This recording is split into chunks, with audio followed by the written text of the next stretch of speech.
with authority. It's January and we get to start out strong. It's almost February. Welcome everyone to the 2025 first Planning Commission meeting of the year. It's also called the comedy show at times for some people, but not us because we're very serious here. So again, welcome everybody. Do we have anybody online besides Joseph? Hi Jeff, how are you? We missed you here today.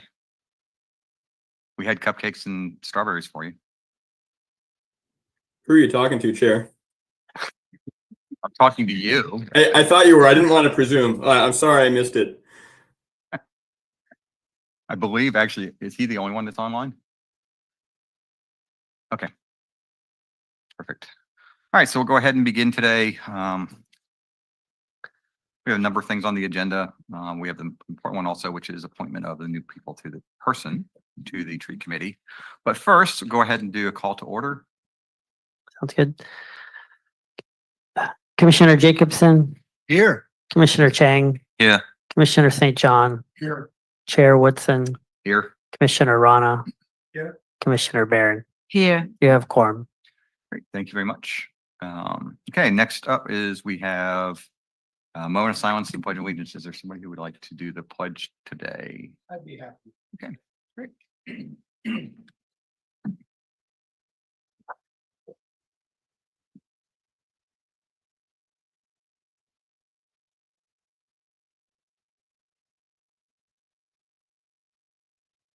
I pledge allegiance to the flag of the United States of America and to the republic for which it stands, one nation under God, indivisible, with liberty and justice for all.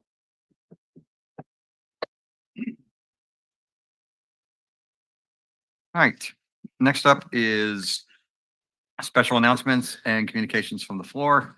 This time, if there is anybody in the audience from our tree committee or online that would like to speak on an issue that is not part of our formal agenda for today, this is your time to do that.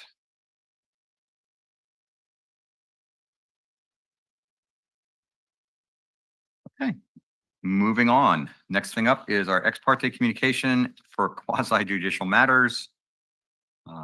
Is there anybody on the commission who had any communications on any of the topics for tonight or anything else that they would like to raise? No. All right. Item 6 is done. Let's go to the next page. All right, next up is we have the consent agenda. We only have one thing on the consent agenda, which is approval of the meetings from our last meeting over, wow, was it really over a month ago? So December 12th. Anybody have any items that they would like to address on the minutes? All right, does anybody like to make a motion to approve the minutes for the meeting? I'd like to make a motion. Okay, I'd like to make a motion that we approve the minutes of the meeting of December 12th as written. I think she's going to second it. So go ahead and take a vote. Commissioner Barron, Yes. Commissioner Rana. Yes. Chair Woodson, Yes. Commissioner St. John, Yes. Commissioner Chang, Yes. Commissioner Jacobson. Yes. Motion passes. Okay, great. All right, next up is our public hearings. We have, I believe, 4 things on our public hearings today. The first one is the recommendation to the city council for the tree committee appointment. So we met with, well, actually, I'll go ahead and let Nick, let you go ahead and present that. Thank you. So I don't have a PowerPoint presentation today, just a brief synopsis of the recommendation in front of you. So there are 3 returning tree committee members. 2 of them are in the audience today. And then there's, Jeff was here earlier. And then there's the 4th is a new member. His name is Joey Silva. So he was interviewed by myself and the chair last week. And so those are the 4 people that staff is recommending to the Planning Commission to recommend to the City Council to appoint to the tree committee. Great, thanks, Nick. Mhm.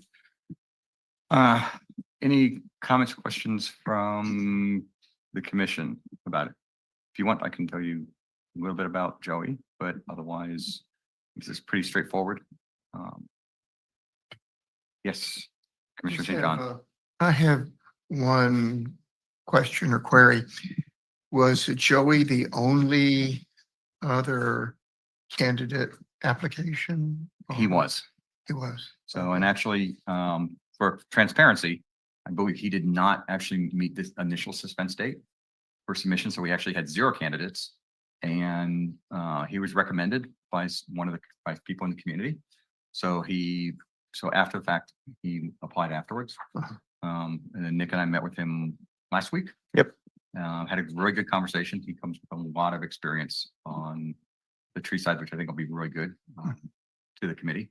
And so, but he was the only one. Okay, thank you. Anybody else? Okay.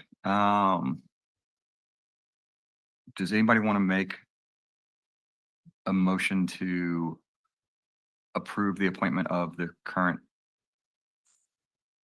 4 plus the additional 1, the new person, or the 5 total as the slate is developed? No, it's the 3. You're Just Just the appoint 4, 4. just the You can just 4. appoint the 4 that's Just appoint recommended the by 4. staff. Yeah. Yeah. Mhm. Yeah. The 5th will be the next item. I so move that we accept the 4 candidates for the tree committee.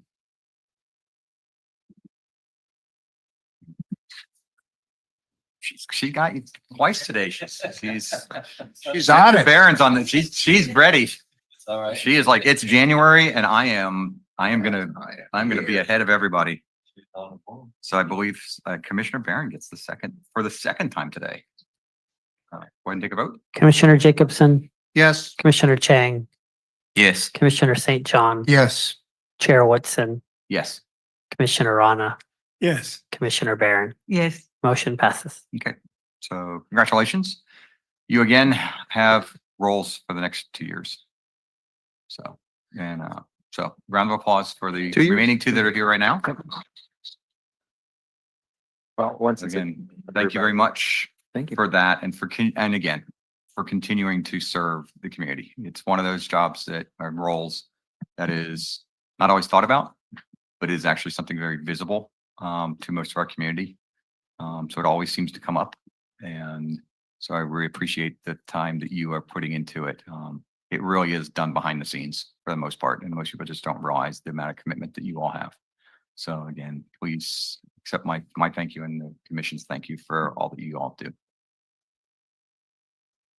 All right, the next up and the only other thing that ties to this is the appointment of a planning commissioner and an alternate to the tree committee.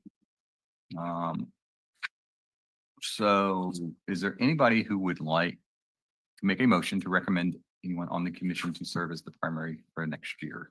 Commissioner St. John has been the current one for the last, well, effectively last 2 years.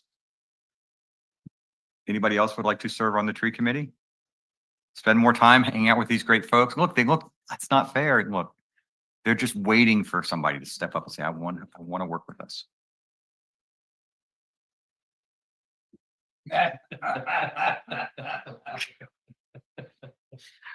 All right.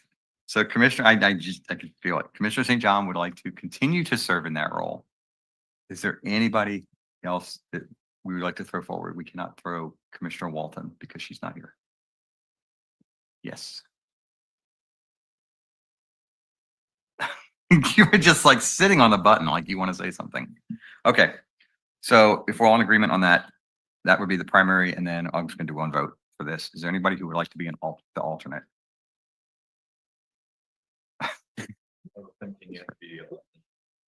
Okay. He would like to. Okay. All right. So we're going to go ahead and take a vote. And the vote will be for a primary of Commissioner St. John to retain his role on the tree committee as a representative for the planning commission, and retain, and the alternate to Commissioner St. John will be Commissioner Chang. can we take a vote on that? Do we need to do a second on that? We do. Should, yeah, it's fine. Commissioner Jacobson wanted to do a second, so he's gonna do the second. I second. Commissioner Barron, Yes. Commissioner Rana, Yes. Chair Woodson, Yes. Commissioner St. John, Yes, Commissioner Chang, Yes. Commissioner Jacobson. yes. Motion passes. I didn't know you got to vote for yourself, but that's okay. Yes. Yes, you can vote for yourself.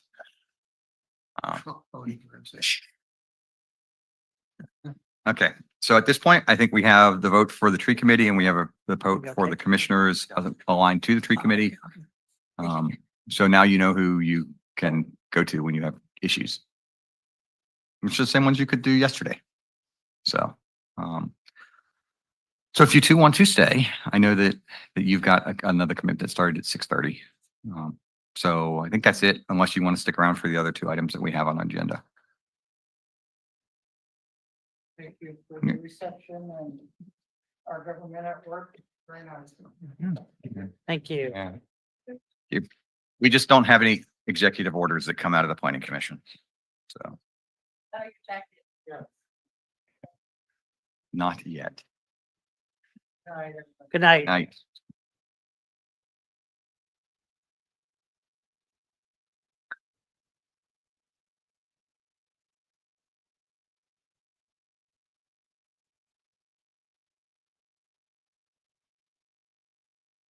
All right, next up on the agenda is a one-year permit extension for 3298 Del Monte Boulevard. It's extension request.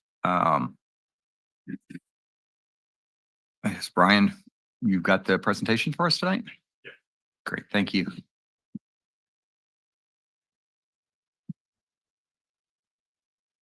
All right, thank you, Chair. So I'm going to be presenting on 3298 Del Monte Boulevard. Next slide, please.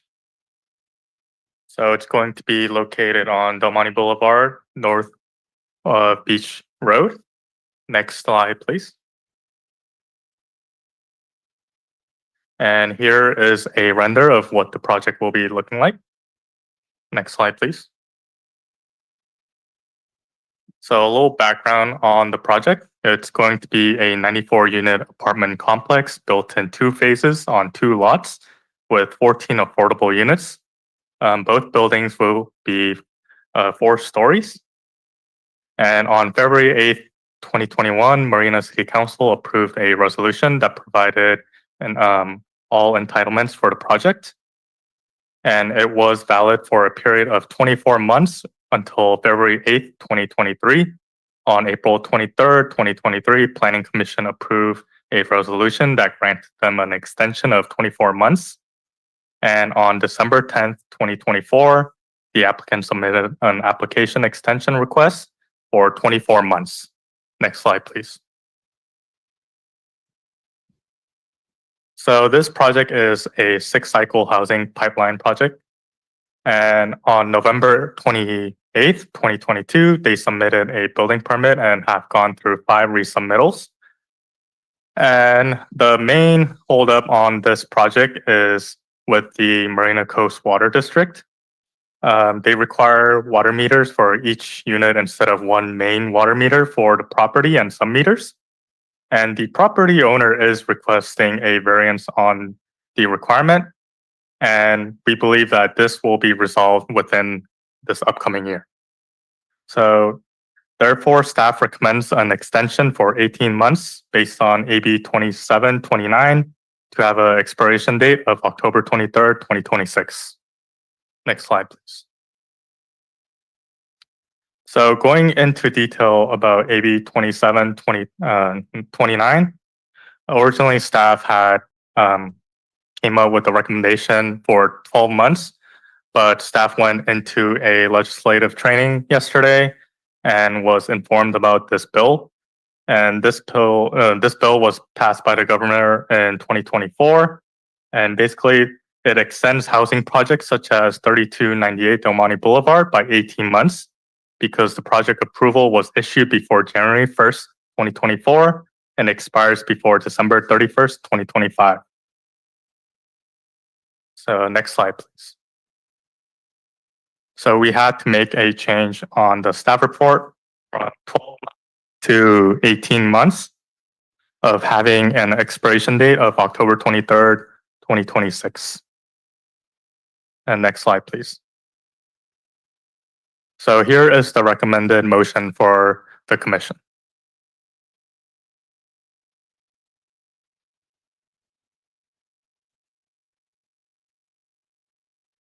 And it does mention the minor text changes to the resolution.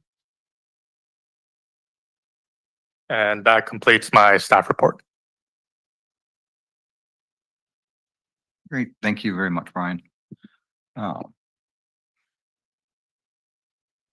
think mine's more of, I just have a question for staff on this, which is, and I don't want the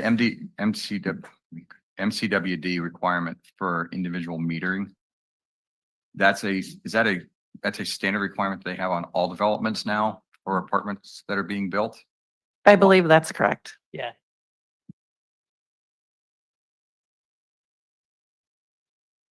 So basically, all the other developments that we've approved in the last 2 years or so, because I don't think, it's just never come up in conversation.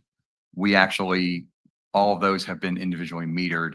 In this case, this is the first time we've had something of this scale that came through with a single meter versus individual. Right. I believe that's correct. And I think that one of the reasons this is causing an issue is the space that it takes up for all of the individual metering is causing a issue with the architecture and the engineering of the building.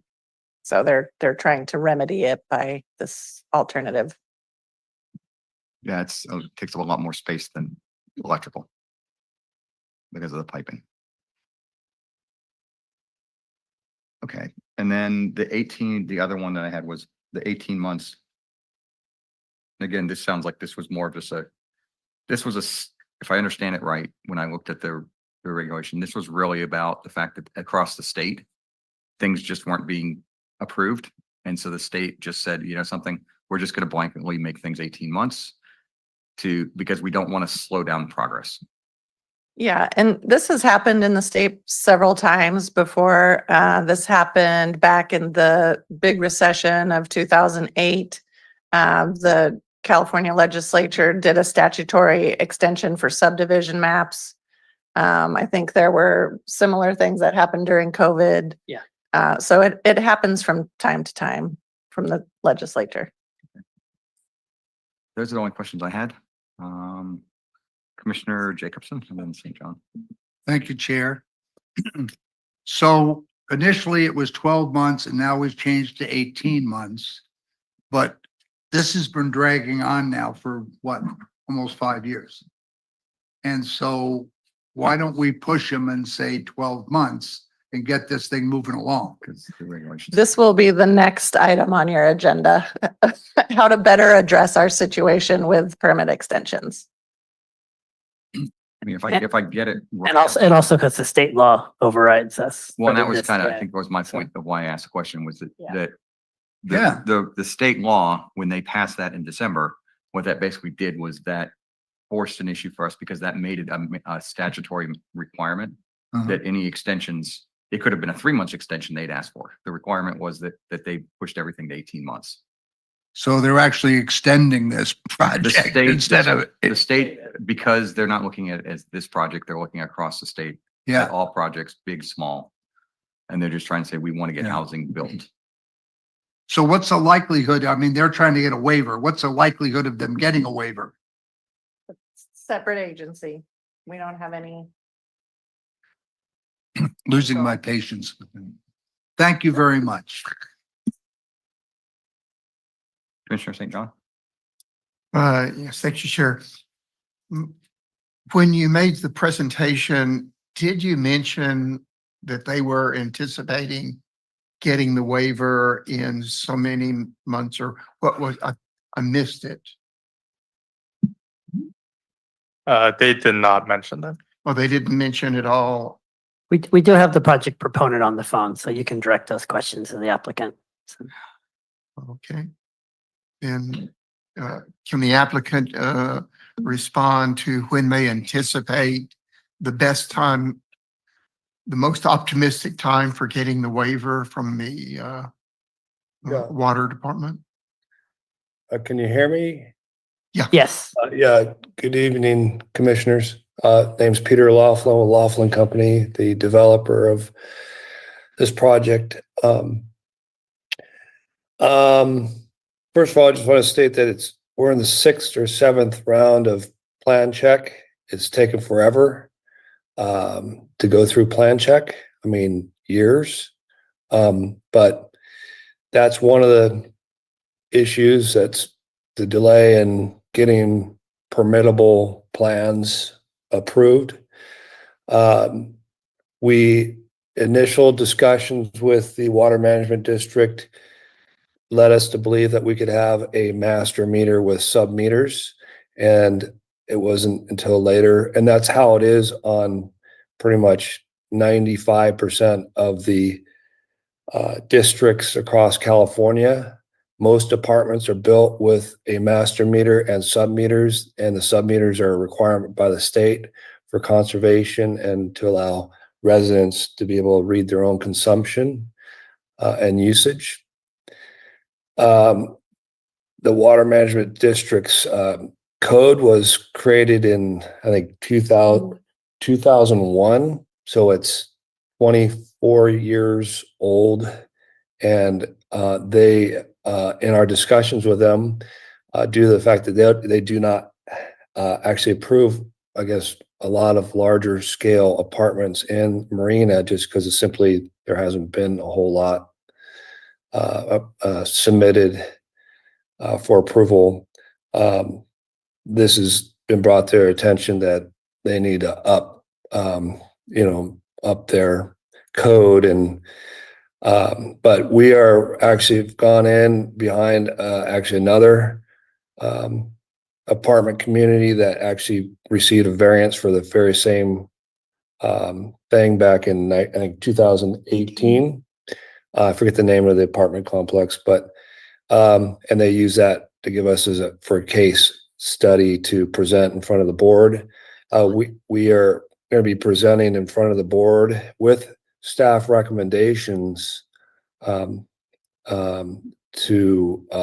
allow us to have a master meter with sub meters. And we're going to be meeting next month in February at that meeting, and we will have a definitive answer at that point as to whether we'll be able to do that or not. If yes, then our plans are all ready and pretty much almost permit ready. We're still have, some review by civil for our underground work that we're still waiting on. We actually just got comments back literally yesterday. And so our hope is that we'll get this variance with the Water Management Board next month. And then we would move forward with getting our plans fully through plan check, and then start working on our financing and hopefully develop the project sooner than later.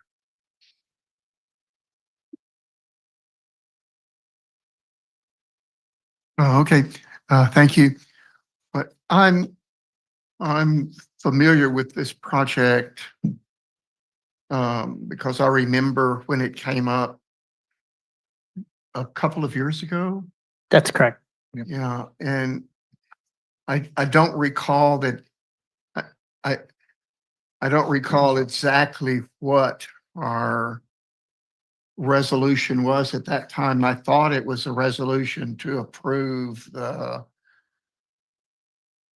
overall plan, and because I know it was presented with all 94 or so apartment units and 2 major buildings, and it was a complete not a section, not a bill drawings, but the overall general plans and details of what each unit would look like, et cetera. And I remember walking the site, and I think the commission had a very solid understanding of it. And I think at that time it went to the city council, and the city council approved it. And so you went into the developer went into the phase of preparing detailed plans. Is that right? Yeah. Yeah, I think that's right. Correct. If you can hear me, is Peter. Yeah. Once you get your entitlements, then the next step is to Yeah.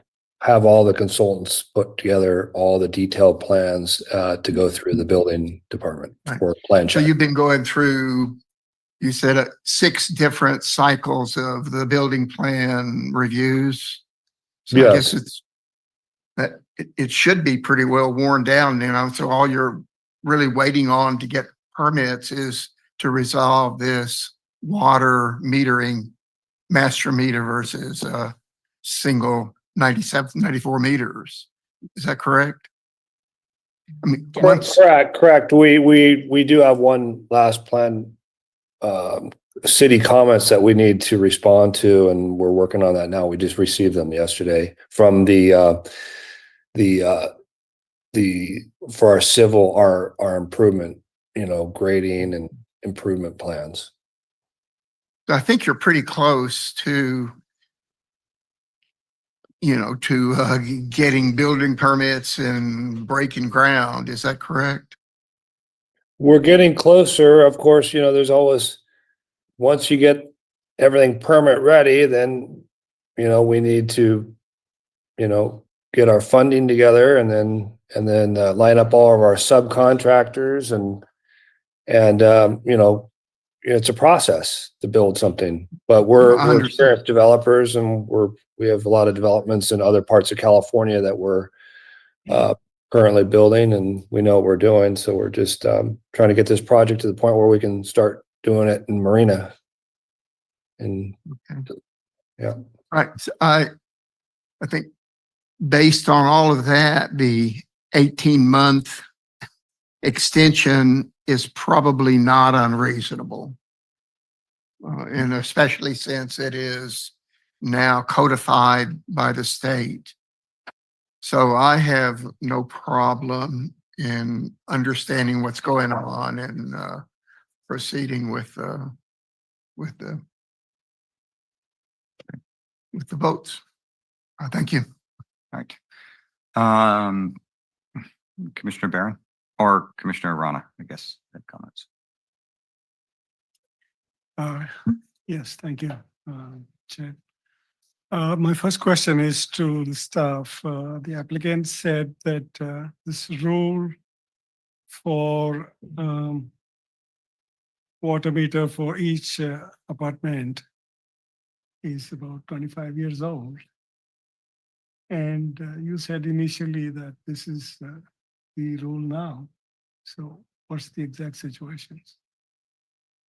The situation on the water meter? Yes. Yeah, he's working that out with the water district. So we don't have more details other than On it's, rules, what is the status that if it is 25 years old and he says the latest variances have been given to other buildings? So I'd have to do a little bit more digging into the other cases he's referencing. And just by way of context, there's other conditions of approval the applicant has to comply with. There is an affordable housing agreement that needs to be executed. There are people living in some of the units. They have first right of refusal. So there's quite a bit more that has to be done than just the water district. I don't have the conditions in front of me right now, but so there's quite a bit more that has to be done. So the 18 months should be sufficient to help him get across the goal line. So I believe it's actually the Mosaic student housing. That's the only other major development we've done in the last 4 years. It's the one just down the street. Yeah. I think they're individually metered. If I remember back my brain, but that was right when I started. All right. Commissioner Chang. Thank you, Chair. I understand the request is from 12 months to 18 months, and I believe had been discussed with the builders. If they are comfortable with it, I just want to know, is this going to be the final extensions? If not, how long extension can we give? Well, as Allison mentioned, we do have the next agenda item to talk about some proposed language, so that'll be up for discussion at the next item. But we are obviously encouraging people to finish their projects. It's not palatable to have projects just go on and on and on, just because building codes change, green energy code requirements are upgraded. So we really need people to finish their projects in a timely fashion. So are we going to set a rules like, there's so many extension we can give and then, Right, and that's the next agenda item. So all right, thank you. Any other comments from the commissioners? Anybody from the public or the floor that have a comment? Which I guess would be the developers, since you're here. no one has commented that they want to speak online. All right, so go ahead and close the public comment period. I think coming back to this, again, I think the 12 months, 18 months, I mean, it sounds like everything is moving forward. It just moves forward a little bit slower than we were hoping for. But I am still, given the large amount of homes here and the fact that this is tied to our sixth element specifically, because it is cited in our sixth element, that does give us a little bit of clarity on priority to me. And as much as I would love to have it next year or finished a year and a half from now, what I really am concerned about is that it's finished within the next 6 years. Because we need to have it done before our next element review and interim progress comes up. So as much as I would love to be quicker about it, I just want to keep seeing positive progress. And it feels like there's positive progress that's being made here. That's my perspective on this. So I think at this point, we need to go ahead and I don't see any reason to change the motion. You could put the motion back up. I appreciate it. Would somebody like to make the motion? Okay, I'll make a All right. motion. I move to adopt Planning Commission Resolution 2025-01, approving a 18 months extension for Sea Point Apartments at 3298 Del Monte Boulevard, APN 032-031-001 and 003. And find that project is eco-exempt under section 15061 B, subclass 3, common sense exemption. Is there somebody who would like to make a second to that? Second. Okay, Commissioner Chang seconds. Can we take a vote, please? Commissioner Jacobson, Yes. Commissioner Chang, Yes. Commissioner St. John, Yes. Chair Woodson, Yes. Commissioner Rana, Yes. Commissioner Barron. Yes. Motion passes. Thank you very much.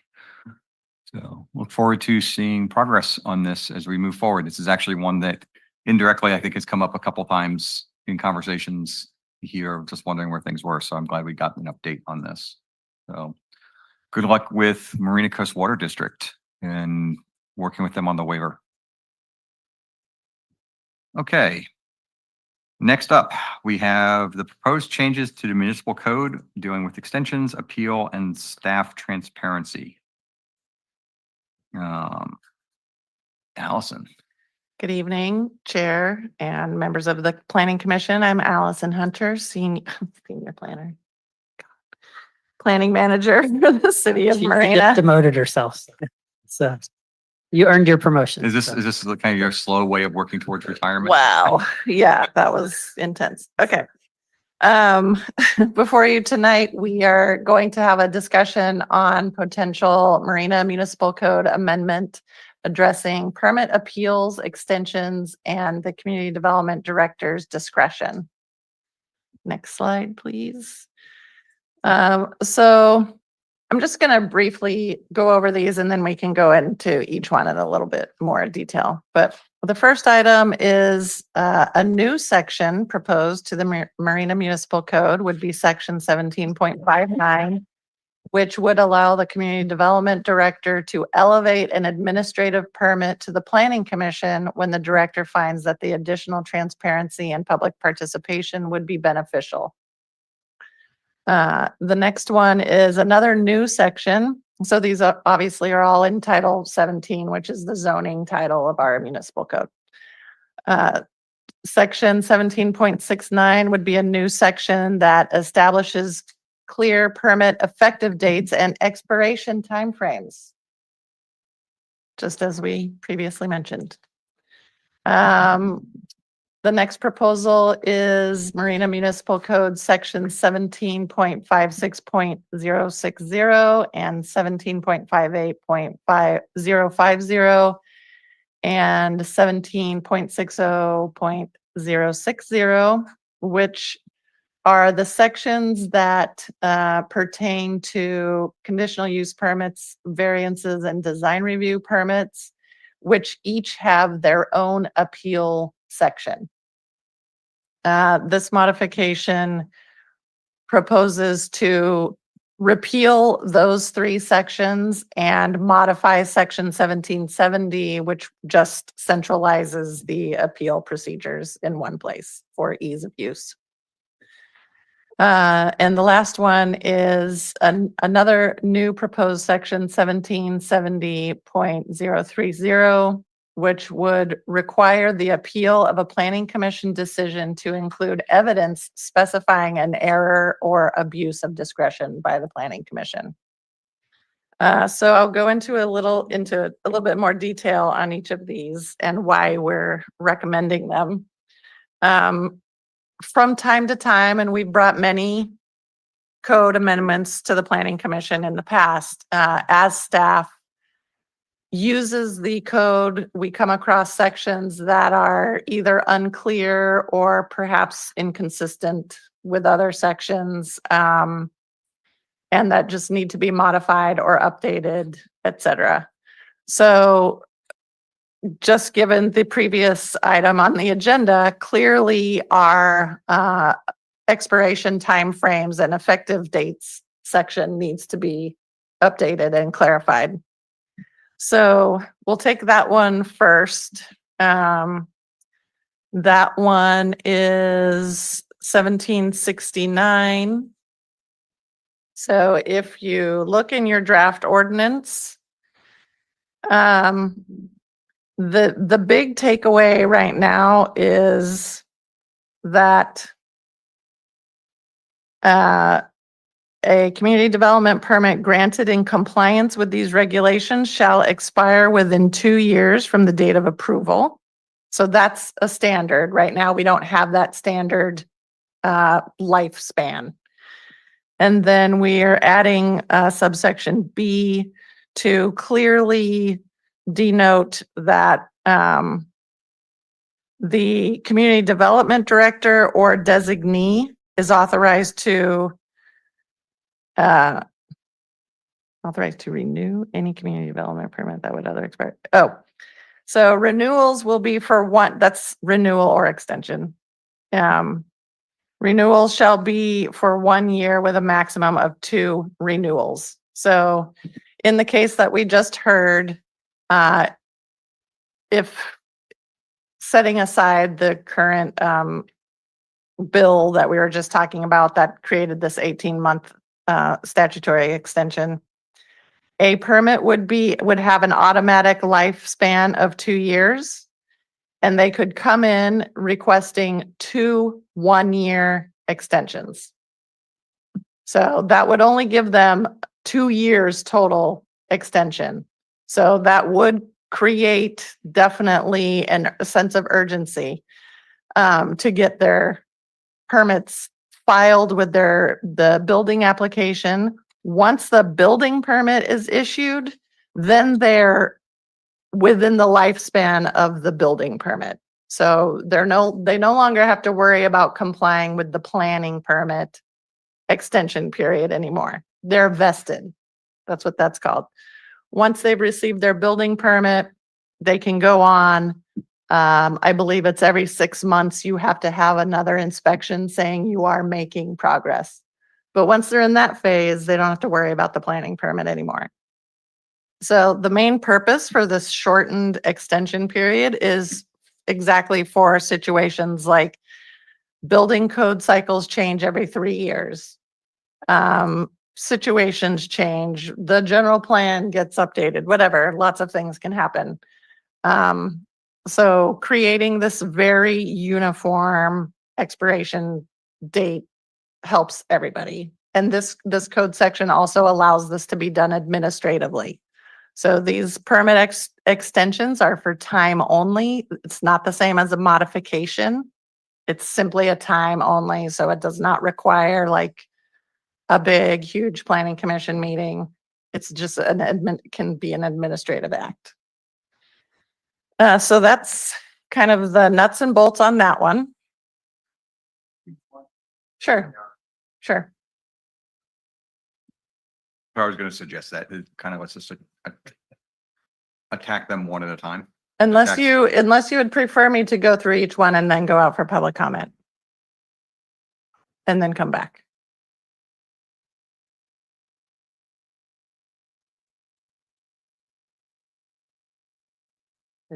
No, let's let you finish. Go ahead and finish. Okay. As much as I want to do that, it's kind of, Okay. it's like the interview process. Let you finish off your presentation, then we'll come back to it. As much as I know that Commissioner Jacobson has been like just enthusiastically waiting for this. Yes. Okay. So the next one, I'll go back to the top. 1759 allows the director to elevate an administrative permit to the planning commission.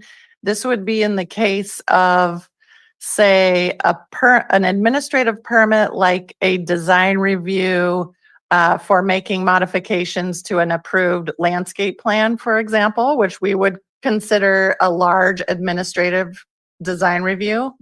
But in some cases, it could be very, very large and affect many people in a neighborhood. In such a case, the director could determine that, this is affecting a large number of people, or it has other potential effects that the larger community should be participating in. And so this code section allows for the director to just say, we're going to schedule this for a public hearing. It would get all the public noticing, et cetera, and it would allow for a more public participation.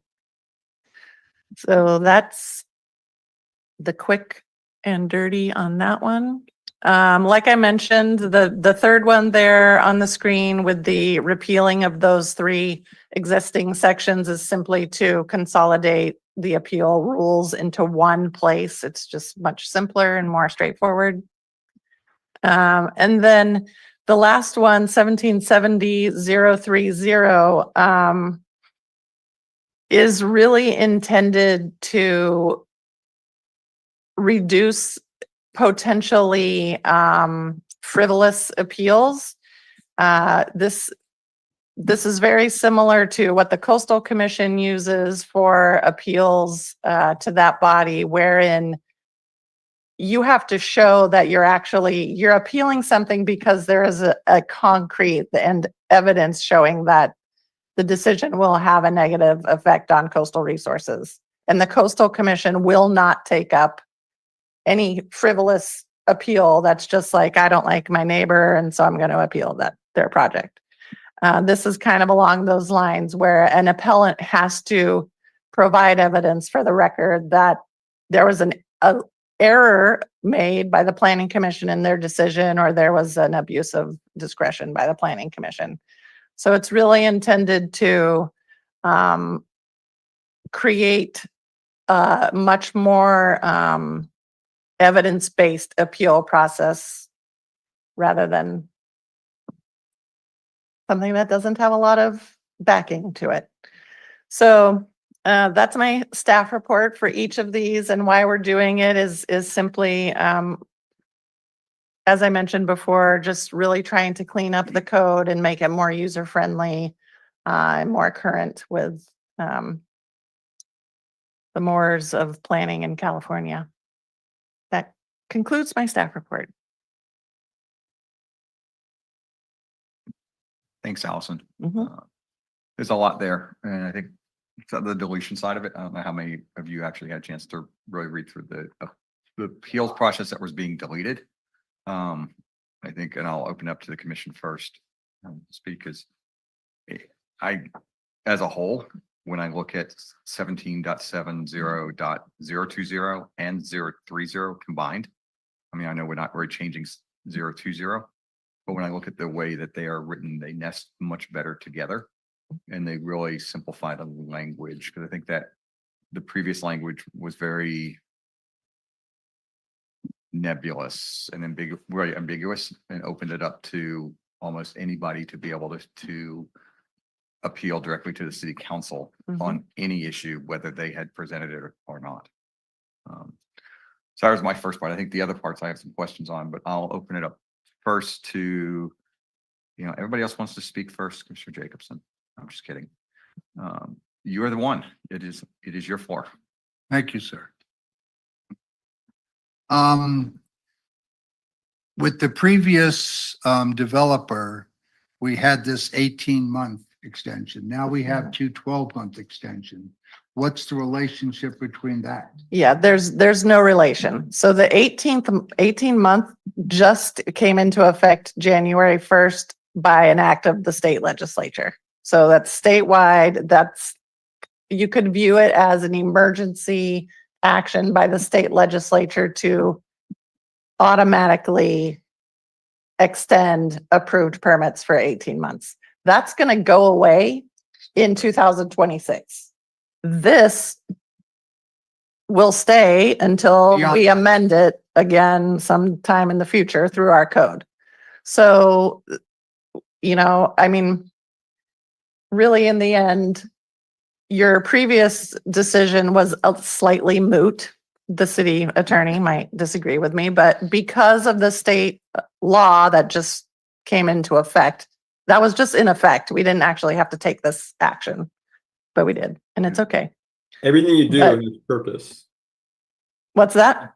I was just reassuring them that it was a purposeful information gathering. Yeah, and we Yeah. just learned about it yesterday. Yeah. Yes, we just learned about it. So, but by amending the municipal code, this stays as our code, but it could in the future be superseded, like by an action of the state legislature. But this will be our standard moving forward. Understood. And my second question is, we have 24 months and we have 12, So we're 48 months into this project. Is that a drop dead date and you have to start all over? Yes. That's what I was wondering. Yes. That's it. So, yeah, if the council, certainly for this amendment, if the council amends this as proposed, that applicant will get no more extensions. Right. So they will need to reapply. That's what I was wondering. Thank you very much. Yeah. So, Commissioner St. John. Thank you, Chair. So just to follow up, I was a little confused also on how the 18-month recent state law fits into this proposal. But if, for instance, say hypothetically 8 or 10 months from now, someone applied and the city council has approved the current resolution proposal. And it's our code, it's codified here. So say within the next 8 or 10 or 12 months, any applicant per the new code will get a initial 24-month? Well, Or initial 12-month? Or what? are you talking about in relation to this state law that just happened? No, Okay, in just this, relationship to our code. Yes. as 2 years. proposed. Yeah. They would get a Proposed. 2-year extension total. They get 2 1-year, Extensions on top of Extensions. what's the initial approval? 2 years. 2 2 years. years, okay. And so if that happens, say in the next, before the end of 2025, an applicant comes in and that he gets a 2-year and then a 1-year and a 1-year, if he needs the 1-year and a 1-year, the extensions. Does that fit within the state law requirement now? I guess their law, the new state law requirement is a 18-month extension for any current application. Correct.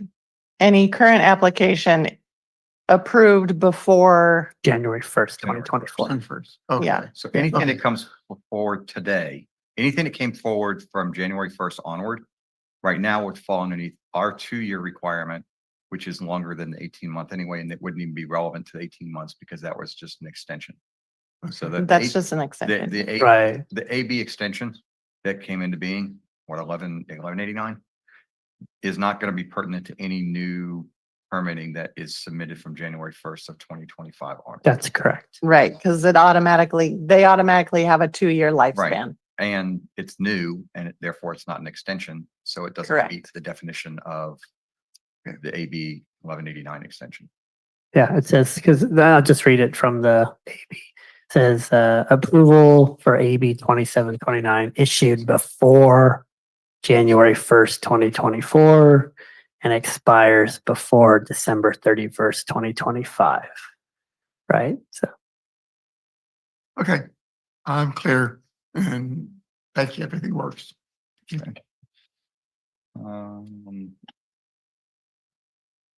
Yes, Commissioner Barron. Thank you. I have a question about the last one, about the appeal. Mhm. Abuse of discretion, is this a legal definition, exactly what it refers to? For an appellant to have an application move forward to the city council on an appeal of a planning commission action, they would have to provide evidence that the planning commission's action was outside the scope of their discretion. So they didn't follow the findings that staff provided, or they didn't have fair hearing. a fair hearing of some kind, or noticing wasn't appropriate or something like that along those lines. All right, so will be clear to the appellant that what abuse of discretion refers to. That's my main issue. If they, Yeah, I mean, the burden would be on them to make that argument. Yeah. They would have to somehow prove that the planning commission wasn't doing its job. So, okay, thank you. Maybe not prove, but allege. allege, right? Yeah, Yeah. yeah. So, Okay. Any other questions right now? I have for example, we had training 2 months ago that the deputy city attorney gave about being careful as a planning commission member, posting stuff on social media, right? So that kind of training comes to mind for this stuff. If you're all over social media saying, I will never, ever approve this project, you're not coming into the meeting with an open mind, listening to the evidence from staff and the community. And if people were to find that out, that would be obviously not good for you or the commission, right? So, right. Ideally. Ideal. Mhm. Yeah.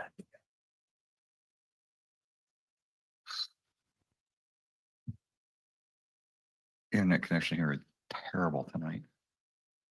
Something does not scroll through this and I can't go back up to the top. Should have just said my comments at the time. Now I'm paying the price for it. Can I borrow a copy? Thanks. Yeah, I know what it is. So I'm just going to start at the top. So, all right.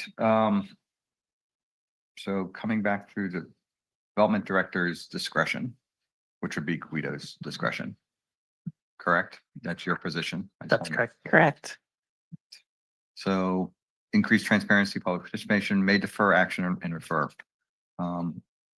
So I think my issue here, I just want to make sure I'm right, is that the context and intent behind this is that we, the planning commission, through and city council by extension, are trusting that you are a professional staff and that you are following all the regulations and policies and that you will make the correct decisions on when things need to come before the planning commission and do not need to come before the planning commission.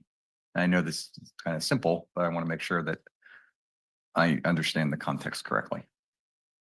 Yeah, the analogy that Allison gave was perfect, that landscaping plans and a whole host of permits are done at a staff level here. But it, you know, in certain instances, it's in the public interest to have more transparency, to have a public hearing, to get input. And then that's when we would kick it up to the commission. It's not meant to be kicked up to council. It would just be an administrative permit potentially that would go to planning commission. And that's how it's written under 59010 in terms of kicking it up to the planning commission. And the reason I raise this is we've had a number of issues, and there was a great example you gave, Allison, but the other ones that I'm thinking about in recent memory are Los Animas. Is another one of those where we made a decision on a use permit and extension to actually bring it here for transparency and public engagement because it was an issue. And then the Nick's not here, but I'm going to throw him under the bus because he's not here, is the signs, the consistency of the signage in the dunes was another one that came up during the last quarter as two different items where those were things that didn't necessarily need to come beforehand because we had already passed the signs and passed that down and made that an ministerial capability, but we decided to bring it up to the commission just because it had enough visibility and there were enough issues. So the Los Animas is a use permit that would have gone to commission anyways. And the master sign program, we rewrote that. Those have to come to planning commission as well. Yeah.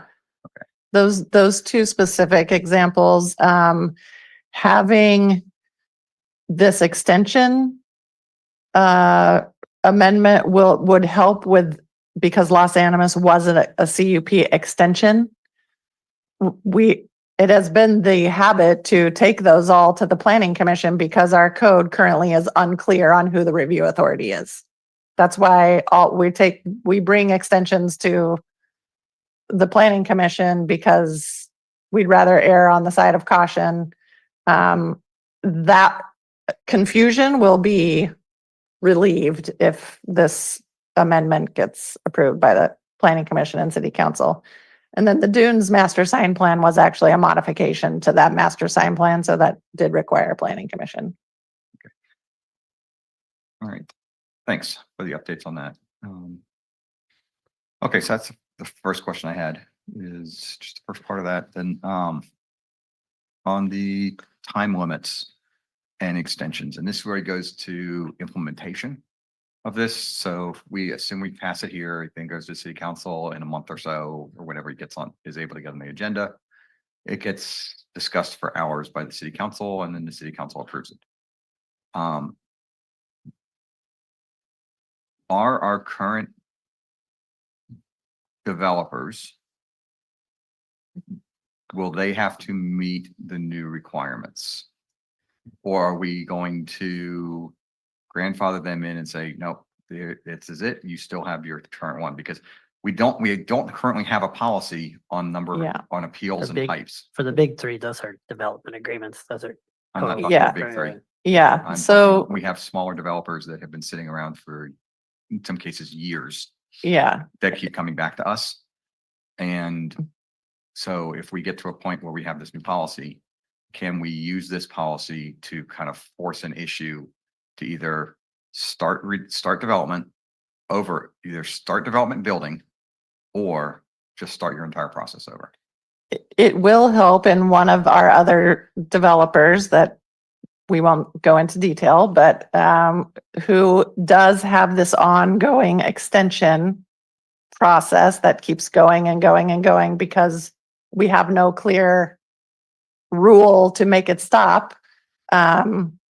If this is codified and becomes effective, before their current extension that they're living on ends, then they will be subject to the new So they'll adopted fall code. underneath the new code, and then their next extension would be considered their first of 2 renewals that they could get.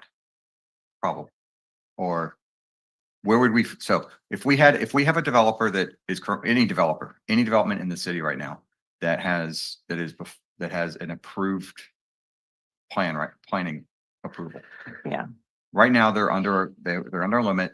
They hit that limit right now. And assuming this has been passed, at this point, they're still in their first 2-year plan. Are they? Yeah, if they're still in their first 2-year plan, then the new extension rules would apply to them. And then if they are already in their extensions, if they've already had 1 extension or 2 extensions, do we just rabbit them out of the system and say you have to start over, or do we allow them to do one? Do we give them? Do we just say? They would get the 2 1-year. I think they would still qualify for the Yeah. 2 1-year. And that's what I extensions. thought. I just Yeah. want to what I didn't want to do is is potentially open the door to 4 more years. No, and then that's really, that's why staff started working on this. Allison's done a great job working with Shane on this, is we really need to have this stuff in the code to say, you have your permit, this is the time to get your building permit. Okay, we'll give you a little bit of leniency and then we're done. Okay. And And then that was my biggest one, is it's- that I it's, just wanted to make sure I understood yeah, that there that's- really is we're not going to just grandfather them in, let them be open. We're going to bring them in wherever they should logically fit Yeah. in the process. And if they're already there, then we're basically going to give them credit for the first 2 years and allow them to do 2 1-year extensions. that's correct. And that's fine. Then Chair Woodson, we do have one member of the public who raised their hand, so it's at your discretion. Okay, let me resubmittals, give me 1 minute. I think that I can't see my notes, time limits, processing. And then on processing of appeals, again, I want to make sure on the processing of appeals that I do understand it correctly, that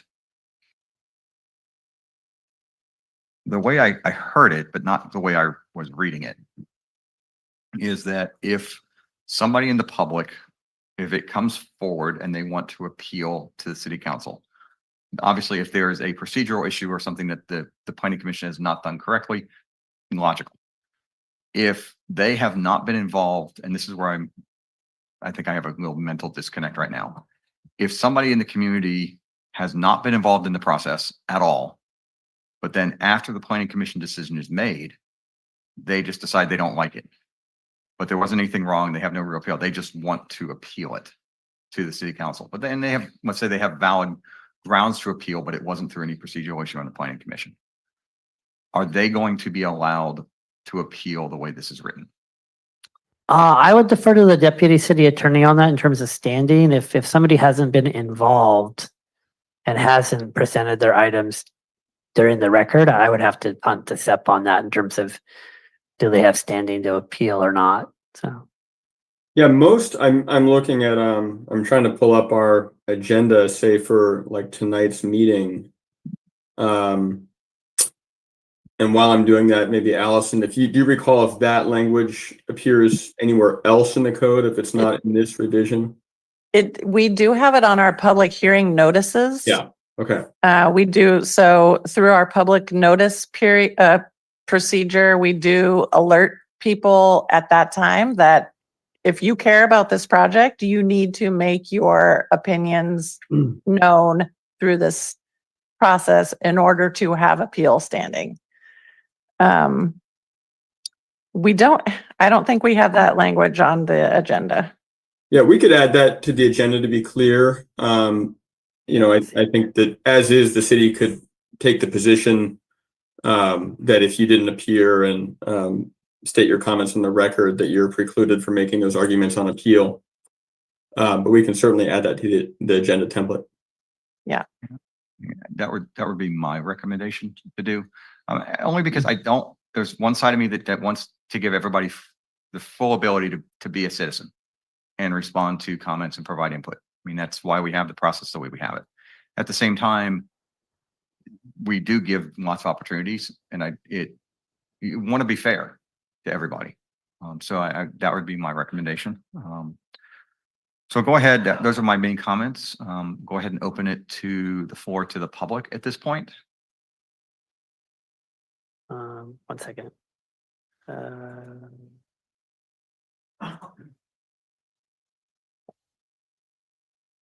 Carol, you have the floor. Can you hear me? Yes, we can. Hi, thank you. My comment is about 17.70.030. And then for later on 17.69, I have a question clarification, then after which then I may be able to comment after I understand it. The first one, 17.70.030, I object to it for two reasons.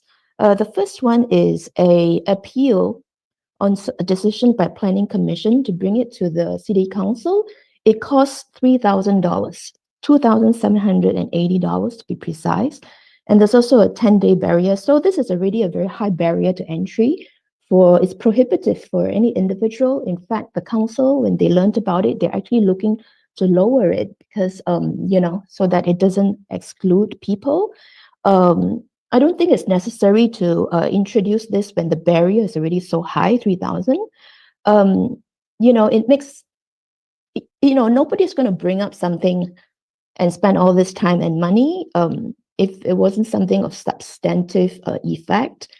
So doing something like this, adding it makes asking questions more difficult. I think it's against the interest of transparency and appeal, that a public can make. Then the second point about that an appellant has got to be involved in the process in the first place. Let me give you an example. One of your use permits recently, Las Animas, people travel a lot nowadays, and in fact, they could be overseas for several months and miss out on things over here. As an example, I'm on the notification list about, like when something happens, and the public works meeting occurred and I didn't get any notification.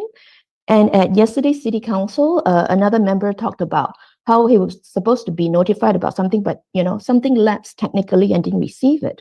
So I was overseas at the time that that was we learned about Las Animas, so I didn't know about it until I came back. So I think if somebody is affected by it, I think that's ground enough to become part of the process, even if you missed it initially.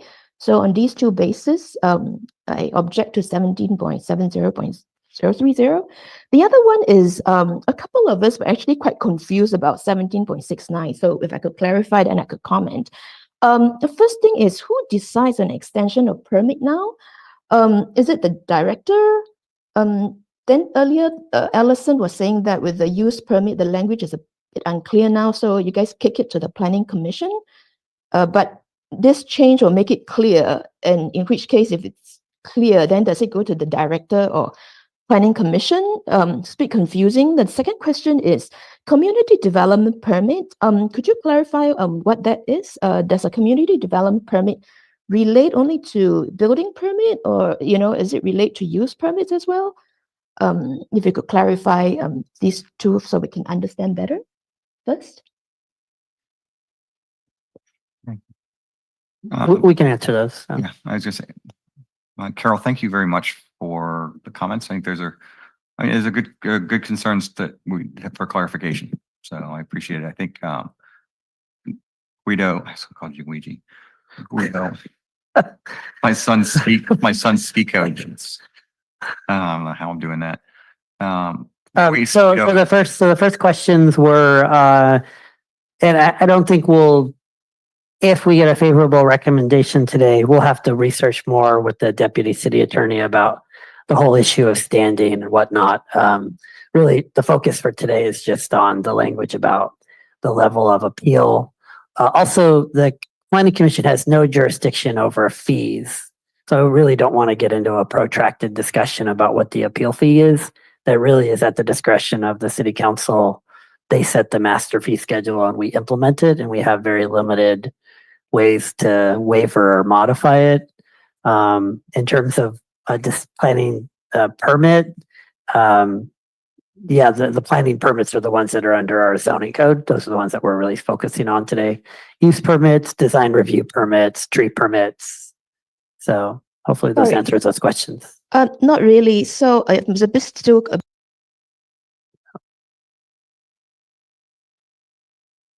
Yes. Okay. So I think, Carol, to kind of come back to your bigger kind of discussion point. I know this is going to sound a little bit like, hopefully that it's not put offish, but what I would suggest, just like specifically, is just actually come down to the planning office, and Allison or Nick or Guido or one of the staff can sit down there and talk to you and provide a little more detailed analysis on what the different types of permits are and the different types of uses that fall up underneath this. I mean, that is a whole hour-long discussion here unto itself of what qualifies on things that come before the commission. But to your point, I understand that we do have a lot of people who don't know that type of question and that type of input, and so it's very valid and it's very relevant. I want to recognize that, but I think probably the best thing is to really learn about that is to actually come down and talk to the staff. They can really help clarify your questions more specifically on what gets covered or not. Sep, do you have any other input that you want to provide to that? Me? No, no. I think you Okay. said it well. All right, thanks. And I think Guido's answered the question on the fees portion of it. If I go back to the perspective of the commission, the way we looked at it is that to file an appeal, you have to meet the minimum requirements as set forth by the council, and that has always been that you have to have an application, and you have a fee, and you have a timeline that goes with it. And so we're following the general guidance that is being put out by our city council on that. And that's why the wording specifically doesn't address, to your point, a dollar value, because those dollar values can actually change from year to year when the council reviews things. So we are, from a language perspective, we just state that you have to meet the requirements for permitting fee for that. And they're just a fee, and that's something that our city council has made a determination on. And we really don't have a say so in that. We just have to live with it also.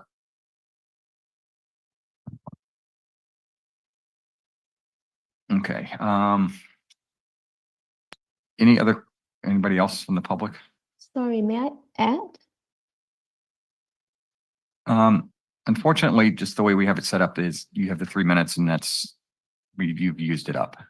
I know it sounds very harsh because we don't have a lot of people here, but Actually, the thing is, several of us were discussing about this the night before, and it wasn't clear to a couple, three, about four people.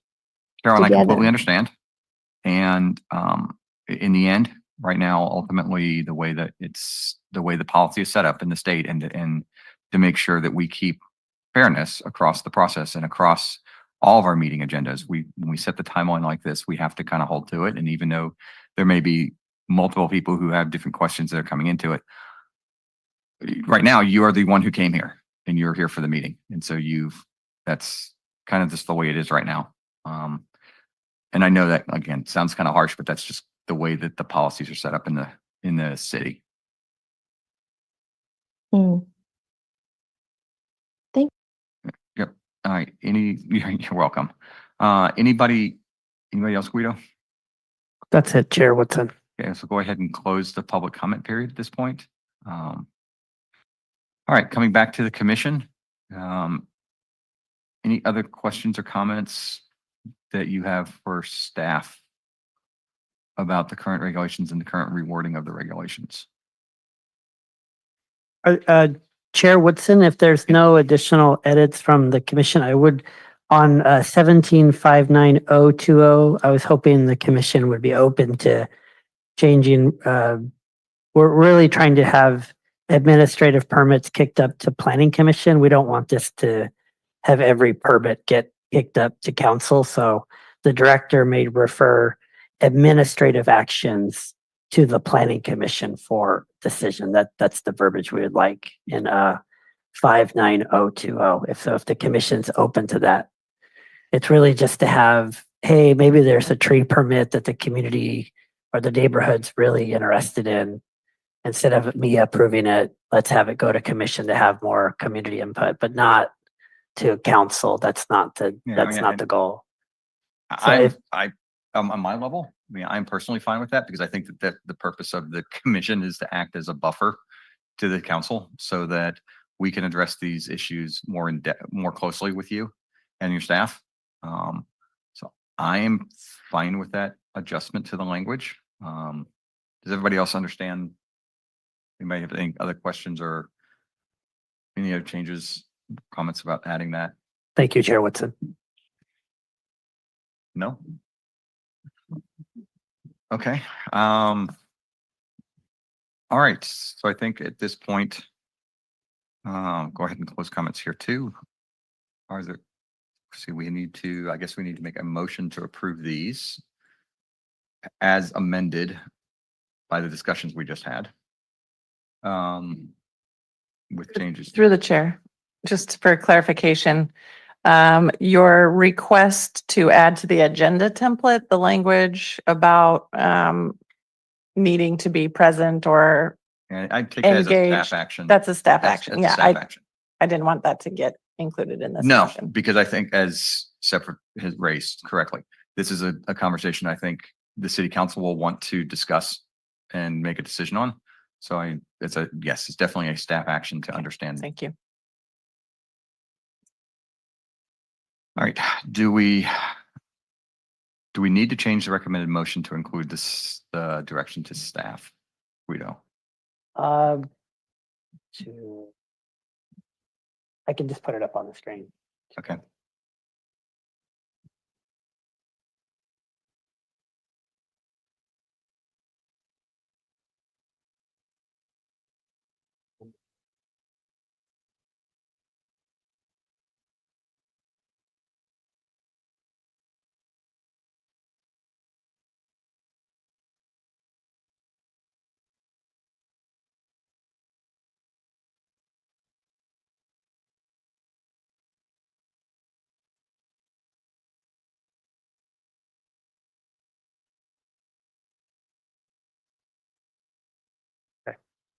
Hopefully that captures what the commission is asking.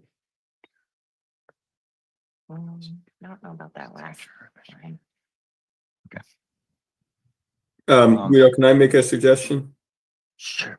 Go ahead, Seb. Okay, I think what you want to do with 020 is and that should be a decimal there, yeah, Yeah. is to give the director the ability to elevate a permit to the planning commission. You're not trying to ensure that they're reviewed by the commission, right? My understanding of your change was to just make sure that higher review authority meant planning commission, not the council, although of course the planning commission decision would be subject to appeal to the council. So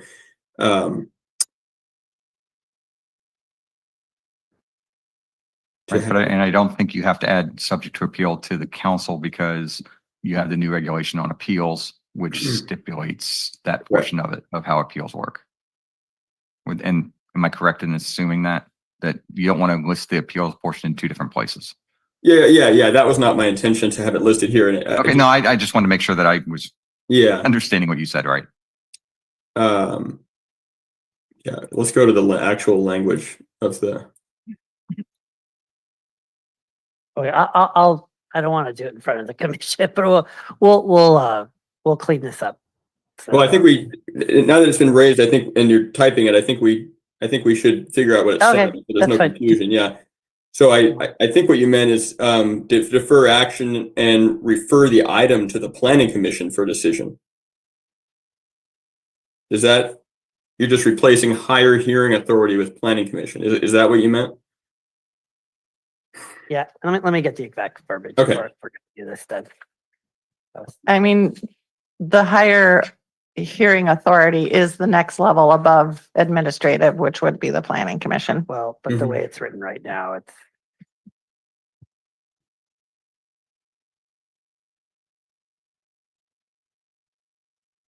I mean, it says it right above in the preceding paragraph, director. Yeah. Yeah.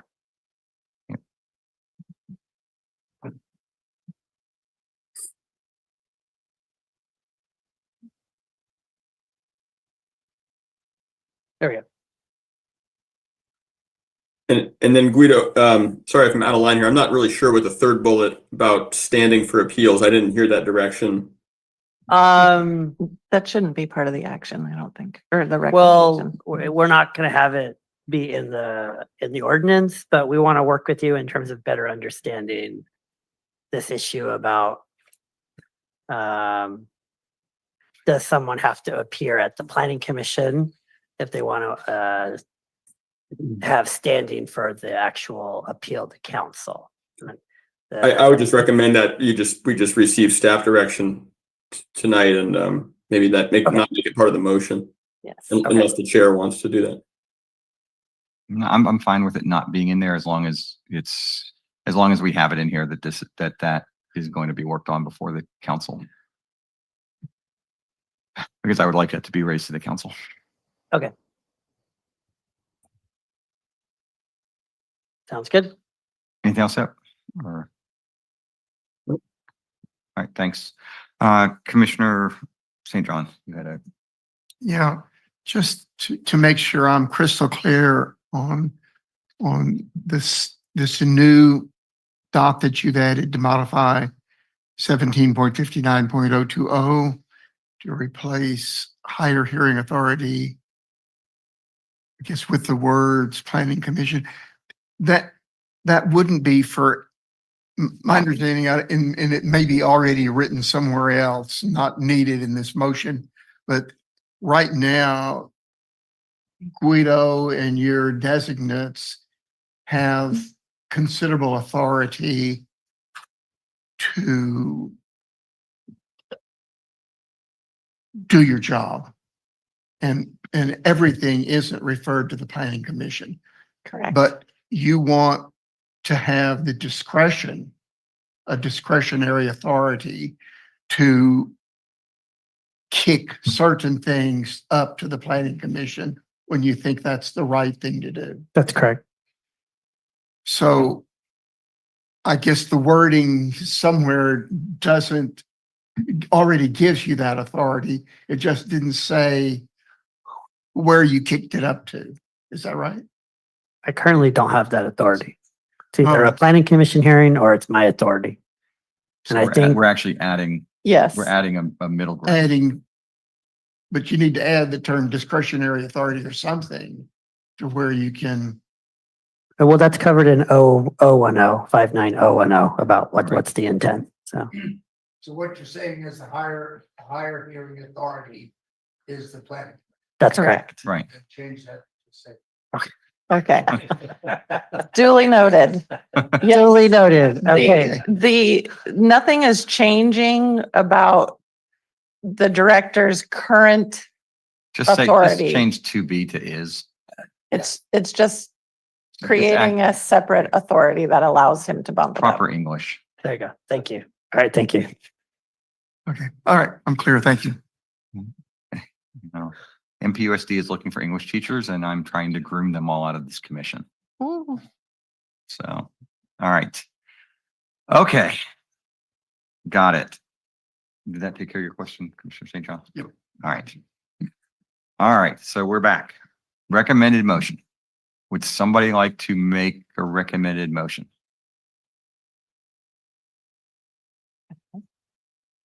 Okay. Commissioner Barron she is on a roll. She would like to make the motion today. Second. She has to make Oh. it first.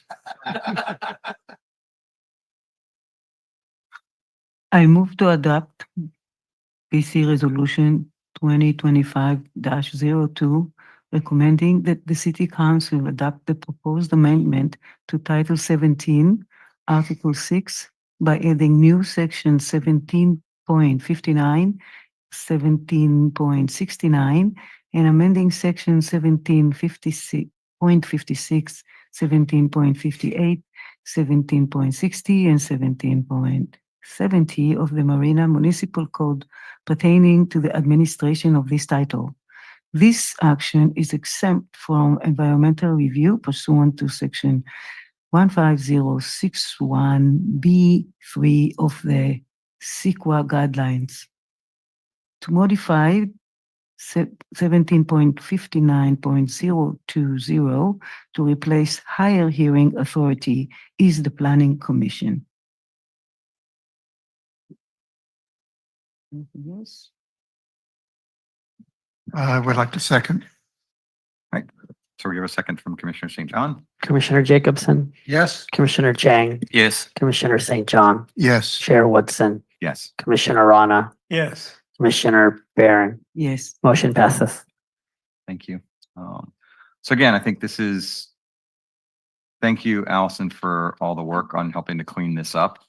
And again, this has been a long process, I think, for the last 2 years to slowly start simplifying our language, making it more straightforward for the public, because as I think Carol's point was valid, is that we need to make sure that the public understands these things and that they can find things easily. And that when it's there, it's actually understandable by the public. I think That's it's a hard thing a lot of times, because the city council and us, and definitely you as a staff, we understand these processes pretty well over time, because just it's an experience issue. And a lot of times our public just doesn't have enough experience with the code. So I appreciate the effort today on that. All right. Next up is informational items is Permit Streamlining Act legal training. Wow, this is kind of like, there's a theme here going today. It's all tied together. I can give a quick intro, Chair, if you'd like. Sure. Great. So, as you know, we give periodic trainings to the Planning Commission and to the City Council. Tonight, we have 2 colleagues of mine from our firm. One is Winter King, and the other colleague of mine is Marlene Dellinger. Although your name shows up as Joseph Petta on the screen, maybe you can't change that. That happens sometimes. So just know that that's Marlene and not me. And they've done this presentation before, so they're seasoned Permit Streamlining Act professionals. And I'll just let them both take it away.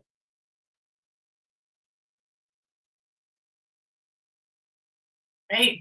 Thank you, Seth. My name is Winter King. I'm a partner at Shoot Mahali, and I'm here with my colleague Marlene Dalinger. Do you want to say hi, Marlene? Hi, everyone. Marlene Dalinger with Shoot Mahali. And we have done this presentation a couple times before. Usually we're sitting next to each other at a table, so excuse us if we have a little bit of Zoom transition as we go through the presentation virtually today. You can move to the next slide, and I'm seeing the slide just not in presentation form, just FYI. I don't know if that's intentional. We're fine with that unless you want to see it that way.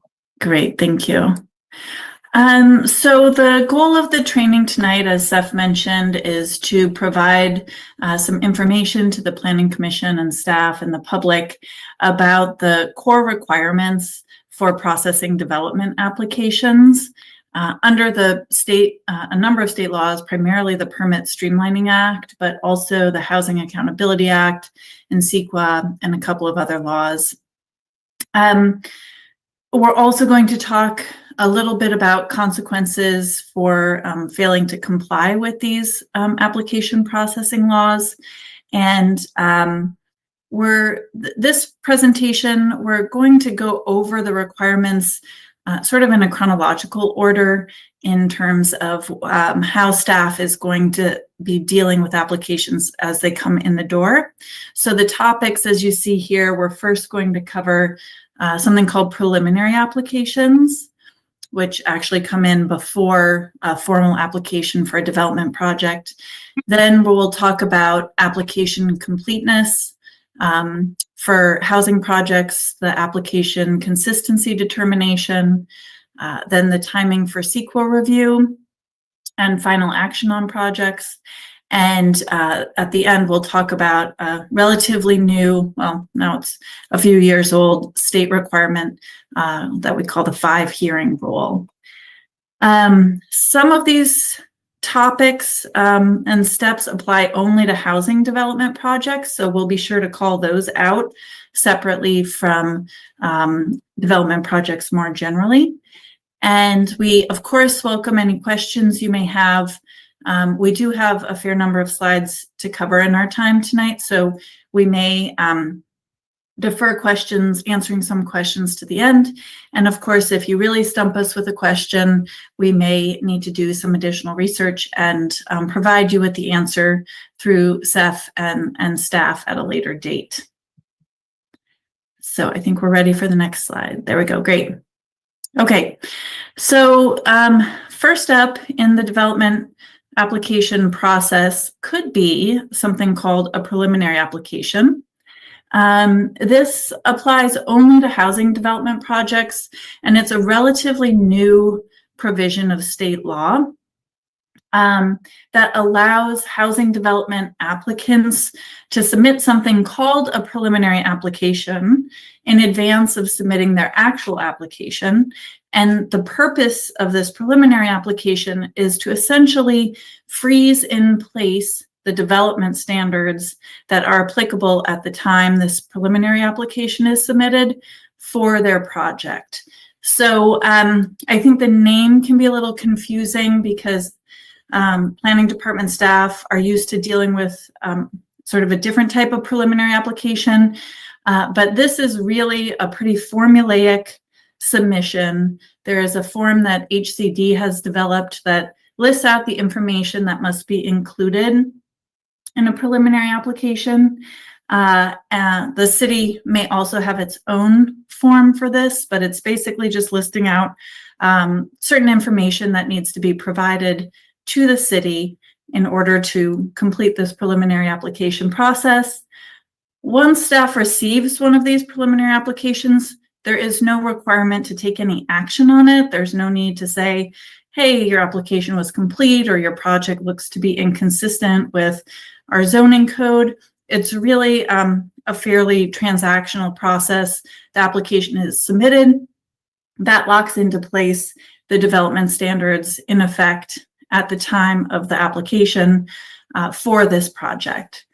Now, the applicant doesn't get to lock that in forever. There is a requirement that the follow-up actual application be submitted within 180 days.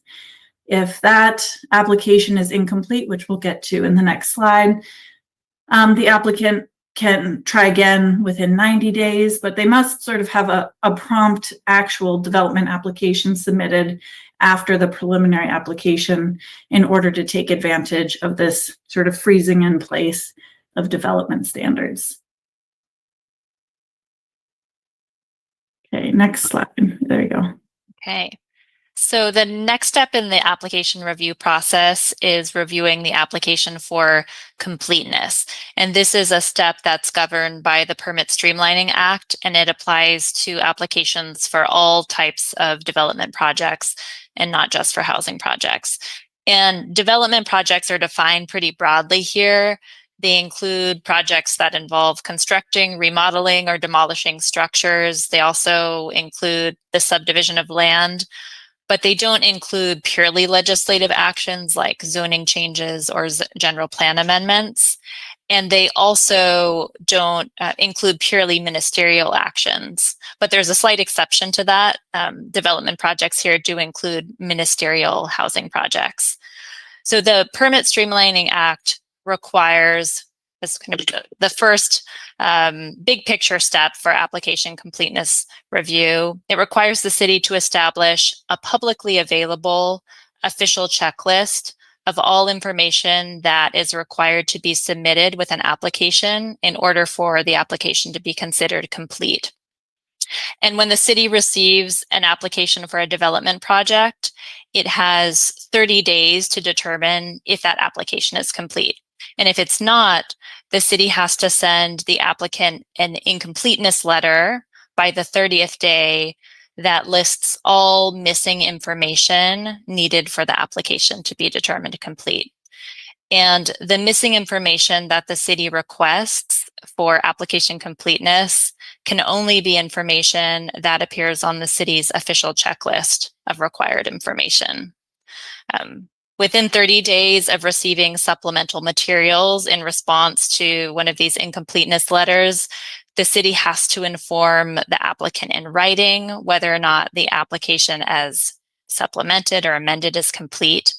And these 30-day deadlines can be extended by mutual agreement between the city and an applicant. So they're not necessarily set in stone. If the city, this is a key point here, if the city doesn't issue a written determination of an application's completeness within 30 days of receiving the application or a supplement to an application, the application is automatically deemed complete on the 30th day.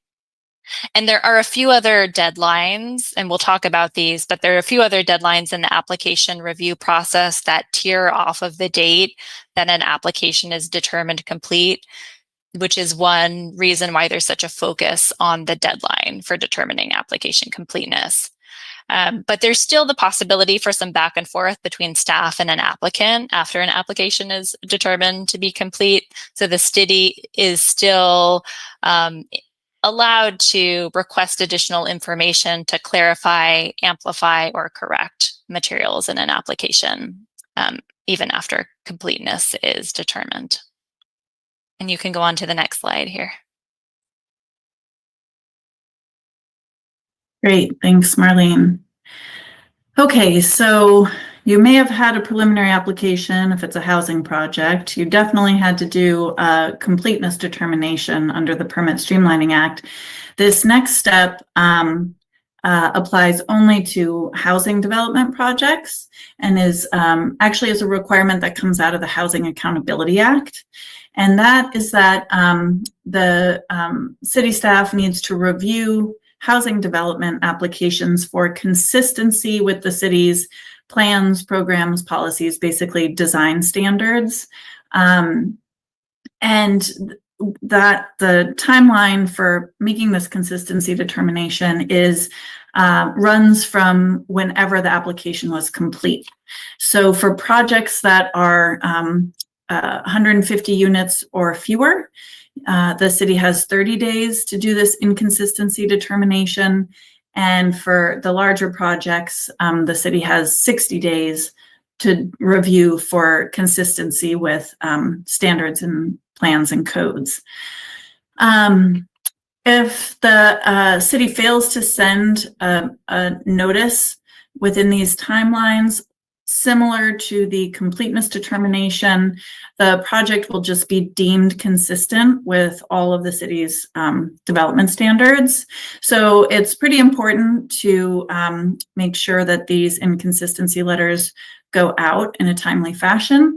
It's also important to make sure that in these letters, each and every inconsistency is listed. So what you can't do is you can't send out an inconsistency letter that says, well, this project is inconsistent with the setbacks. The applicant fixes the setbacks and you say, oh, well, we forgot to tell you it's also inconsistent with the height limits. All of the inconsistencies have to go in the inconsistency letter within the appropriate timeline. I'll diverge a little bit from our just application processing training to just mention that this is in the Housing Accountability Act, and I know that a portion of the city of Marina is in the coastal zone. So the Housing Accountability Act plays sort of a much larger role than just this one requirement. In general, it says that cities and counties cannot disapprove projects that are consistent with objective design criteria unless they make certain pretty strict findings. But there is what we call a Coastal Act carve-out in the Housing Accountability Act that says nothing in this Housing Accountability Act is meant to supersede the Coastal Act, which has been interpreted to mean that in the coastal zone, for projects that are coming up in the city of Marina within the coastal zone, the city can still apply its local coastal program development standards even if they are what we might call subjective standards, because of that Coastal Act carve out. But again, I'm digressing a little bit, but just wanted to make that Housing Accountability Act, Coastal Act connection while we're on the topic of the Housing Accountability Act. Okay, so you can go to the next slide. So we've just talked about a procedure that applies only to housing projects, the need to send a project inconsistency letter. Now we're going to talk about deadlines for completing CEQA review, which apply to all different types of housing development projects. So the determination that a project application is complete triggers deadlines for completing environmental review. And the first of these deadlines is that 30 days after, well, first I should mention that, well, it triggers the deadline to complete environmental review. It doesn't trigger time limits for a city to make a decision on whether to approve or deny a project. So that's an important distinction here. So the first of these deadlines is that 30 days after the city determines that a project application is complete, it is required to determine whether or not an EIR or a negative declaration will be required for a project.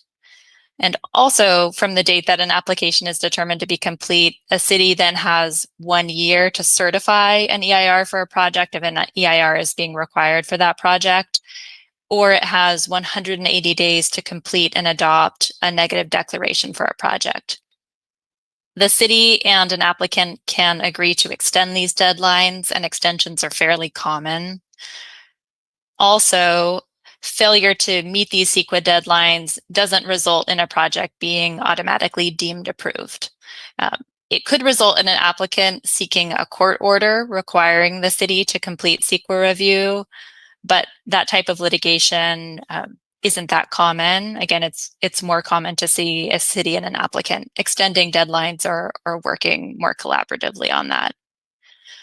There's no deadline in the Permit Streamlining Act or in CEQA for a city to determine that a project is exempt from CEQA or that the project may tier off of a CEQA document that's already been prepared. CEQA is silent on a deadline for that point.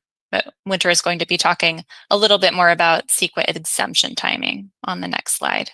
So you can move to the next. Thanks. Great, thanks. And I'll just, another slight side note as we're talking about these rules and the consequences and deemed complete and extensions is, I think historically, applicants have been probably more interested in just getting their applications processed than in bringing litigation to enforce these deadlines. So I think that's why, as Marlene said, this type of procedural litigation has been less common in the past. That might change in the future, in particular with this AB 1633 that I'm about to talk about. This provision of state law is actually a provision, again, of the Housing Accountability Act that was recently added and took effect last year, which basically allows an applicant to pose the question to a city or county about whether an exemption would be an appropriate CEQA determination as opposed to an EIR or a negative declaration. So it is only for certain types of infill housing projects that meet a rather long list of criteria.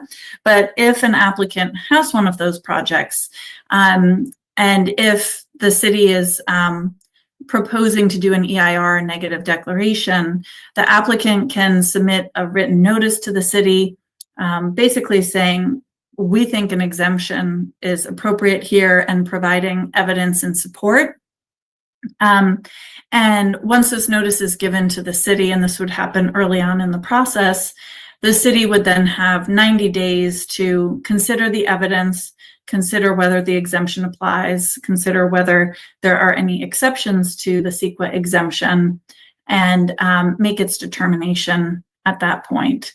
And so this is a sort of new way for applicants to be able to call into question if a city determines that an EIR is required. They may be able to say, hey, actually, we think there's evidence to support an exemption here, and have not only an early dialogue, but actually sort of a formal procedure for working out whether the exemption applies.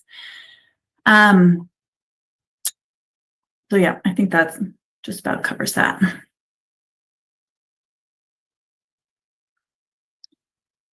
Okay, so some more deadlines here related to CEQA and the Permit Streamlining Act. This goes to actual deadlines to approve or disapprove a project after completing CEQA review. We've put up there's sort of a whole host of different periods of time here, depending on whether the city has prepared an EIR, whether it's a special type of housing project, if it's a negative declaration or exempt from CEQA. There is also a specific time limit of 50 days for subdivision maps. I think that these deadlines, typically a jurisdiction would make its CEQA determination probably even at the same hearing as it approves or disapproves a project. So you're not typically going to be running up against this list of deadlines here, 180 days, 90 days, 60 days, because just as a matter of practice, I think most jurisdictions make the CEQA determination together at the same time with the approval or disapproval. But these deadlines exist nonetheless, so we wanted to make sure to cover it.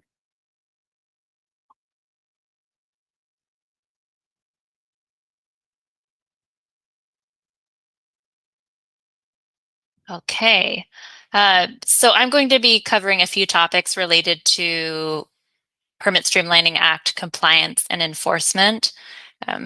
Going back to the deadlines that Winter just mentioned, in the rare case that a city doesn't approve or disapprove a project within those applicable deadlines, a project can be deemed approved, but that doesn't happen automatically. It only happens if all the applicable public notice requirements are satisfied and there's an opportunity for a hearing. And this deemed approval can happen in one of two ways.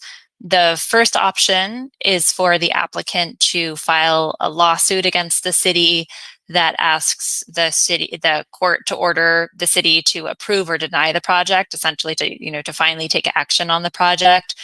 And the other option is for an applicant to provide a public notice. This would probably be via publication in a newspaper, that if the city fails to act on the project within 60 days, that the project will be deemed approved. And it's even harder. There's some additional requirements to use that deemed approval option for subdivision maps.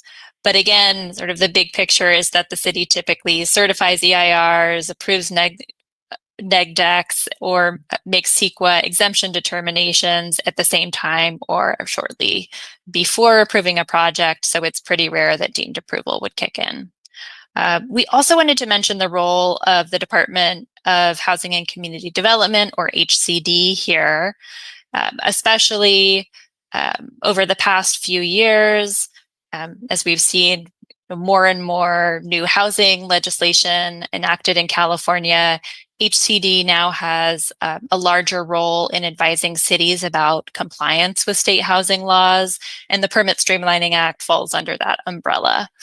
So HCD does this by sending technical assistance letters to cities that provide HCD's interpretation of how the Permit Streamlining Act and other housing laws apply to particular development projects. And HCD typically does this in response to either a request from a city or from a project applicant. Finally, we wanted to mention the potential, not quite yet, but this last bullet here, the potential for Housing Accountability Act lawsuits. So Winter alluded to this earlier, but recent legislation, housing legislation, has made it so that violations of certain Permit Streamlining Act requirements now also count as violations of the Housing Accountability Act. And violations of the Housing Accountability Act can result in a city needing to pay fines for violations and attorney's fees. And so there's sort of some additional consequences there, which could result in additional litigation that we wouldn't have seen in the past. And then you can move on to the next slide. Thank you. So this is the 5 hearing rule. So we wanted to mention another new law for housing projects. So this is housing project specific, that is referred to as the 5 hearing rule. It's not part of the Permit Streamlining Act, but it relates to required timing for a city to approve or deny a housing project. And under this rule, a housing development project that complies with objective general plan and zoning standards, or for those applications, once the application for that project is determined to be complete, a city may not hold more than 5 hearings on the project. And a city also has to either approve or disapprove of that housing project at one of those 5 hearings. And for the purposes of this particular rule, hearing is defined pretty broadly. So it includes any public hearing of the type that you would see on the agenda of a planning commission or city council, but it also includes any workshop or similar meeting that's held by a city on a project, including any appeal. And a continued hearing counts as a separate hearing for the process, for the purposes of counting these 5 hearings under this rule. A project isn't deemed approved if a city fails to comply with this rule, but an applicant could file a lawsuit seeking a court order to order the city to move ahead and take action on the project. And as of this year, it is now also a Housing Accountability Act violation to fail to approve or deny a project by this 5th hearing. So that can expose a city to litigation and potential attorney's fees or fines for failing to approve or disapprove a project within those 5 hearing limits.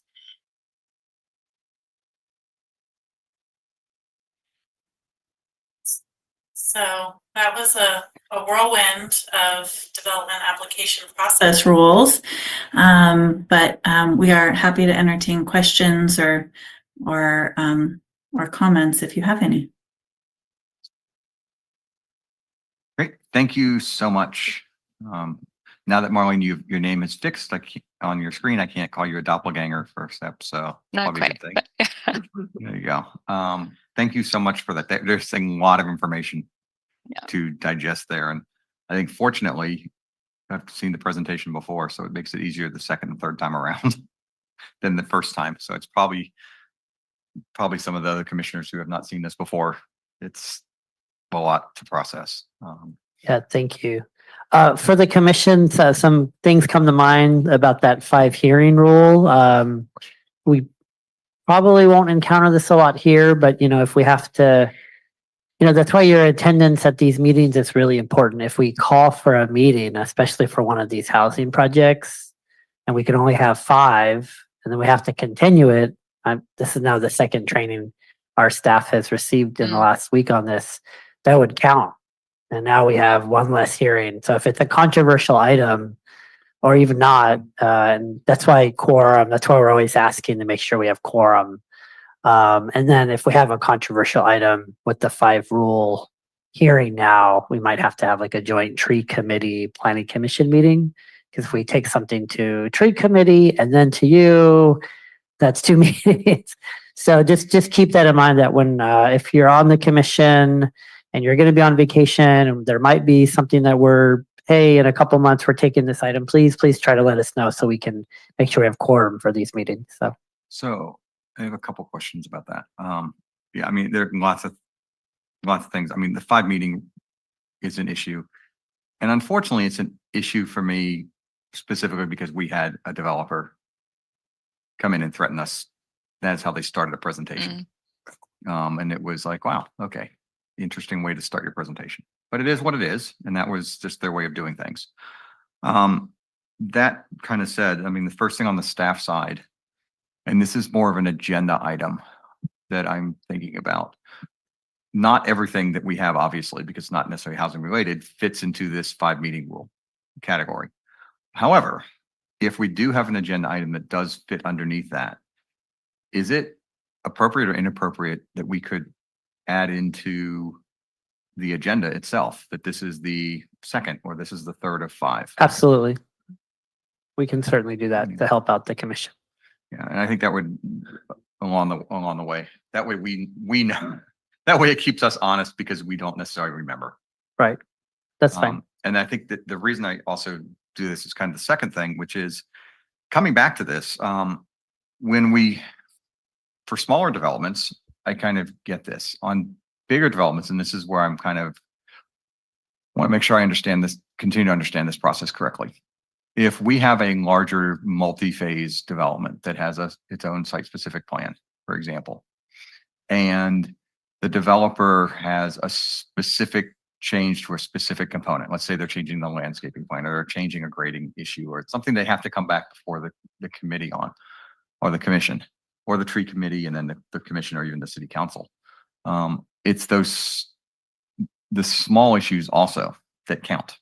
So sometimes if it's a housing change or a grading plan, let's say they're changing the density or recommending a change to the density, those would actually count. So even if there's a site-specific plan, there can be multiple times as that development's being built out that they could come back to us and we would then fall underneath that 5-meeting plan rules, not just the first time.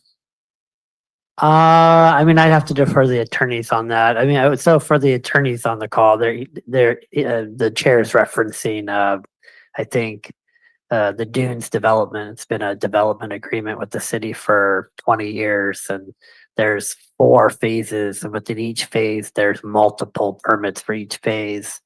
So that's a little bit more of a nuanced, but prospectively, we have our Cypress Knolls development that has 200 acres. There's potentially 2,000 units that could be built there. So that's something that we need to think about. I don't know if we have an answer for that today, but definitely we need to think about how we would face that in light of all these new housing bills. That's a very good point. So.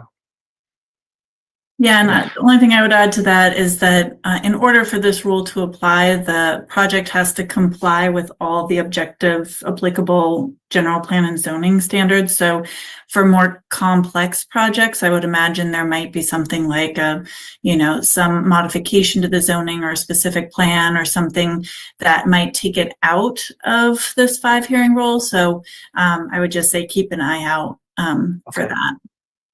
Yeah, and I think that's kind of it. Is most of these big developments end up having a site. They have their own specific plans that are overlaid on top of things. And then we've had challenges, which again, may be working themselves out over the next year. We have a general plan that predates almost every single regulation that has come out of that's pertinent to kind of the current situation on housing. So, but you have a brand new certified housing element. And we have a new housing element. So maybe some of these things are working themselves out just because we're slowly getting all of our ducks in order here, so to speak. See, the other question that I really kind of have is, again, I think more the bigger dynamic of, and I don't think there's an answer here, it's just a thought, of speed versus quality, of not getting stuck in this boat of we just want to approve things. Again, if I'm looking at this from a public input perspective, and maybe this is just we're handling it by staff, so maybe it's not a big deal, is ensuring that if we do get in these situations with the 5-meeting rule limit, when it's coming to us, if it's a big development or a big project, we automatically have to expect that it's going to go to city council at least once. And then we start running into these limits.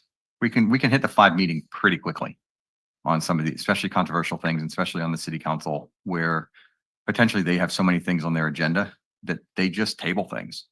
And so even though we can say, oh yeah, you've got 2 meetings left, this is only meeting 3 for us, the city council should only meet once. The reality is sometimes we have to just plan for the fact that the city council just may not get to it on their agenda because it's midnight.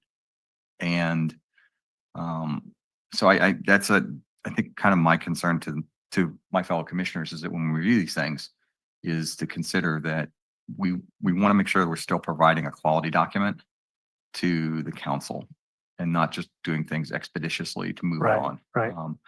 To that point, I mean, where does this, how do we ensure those things on the staff side, or we just.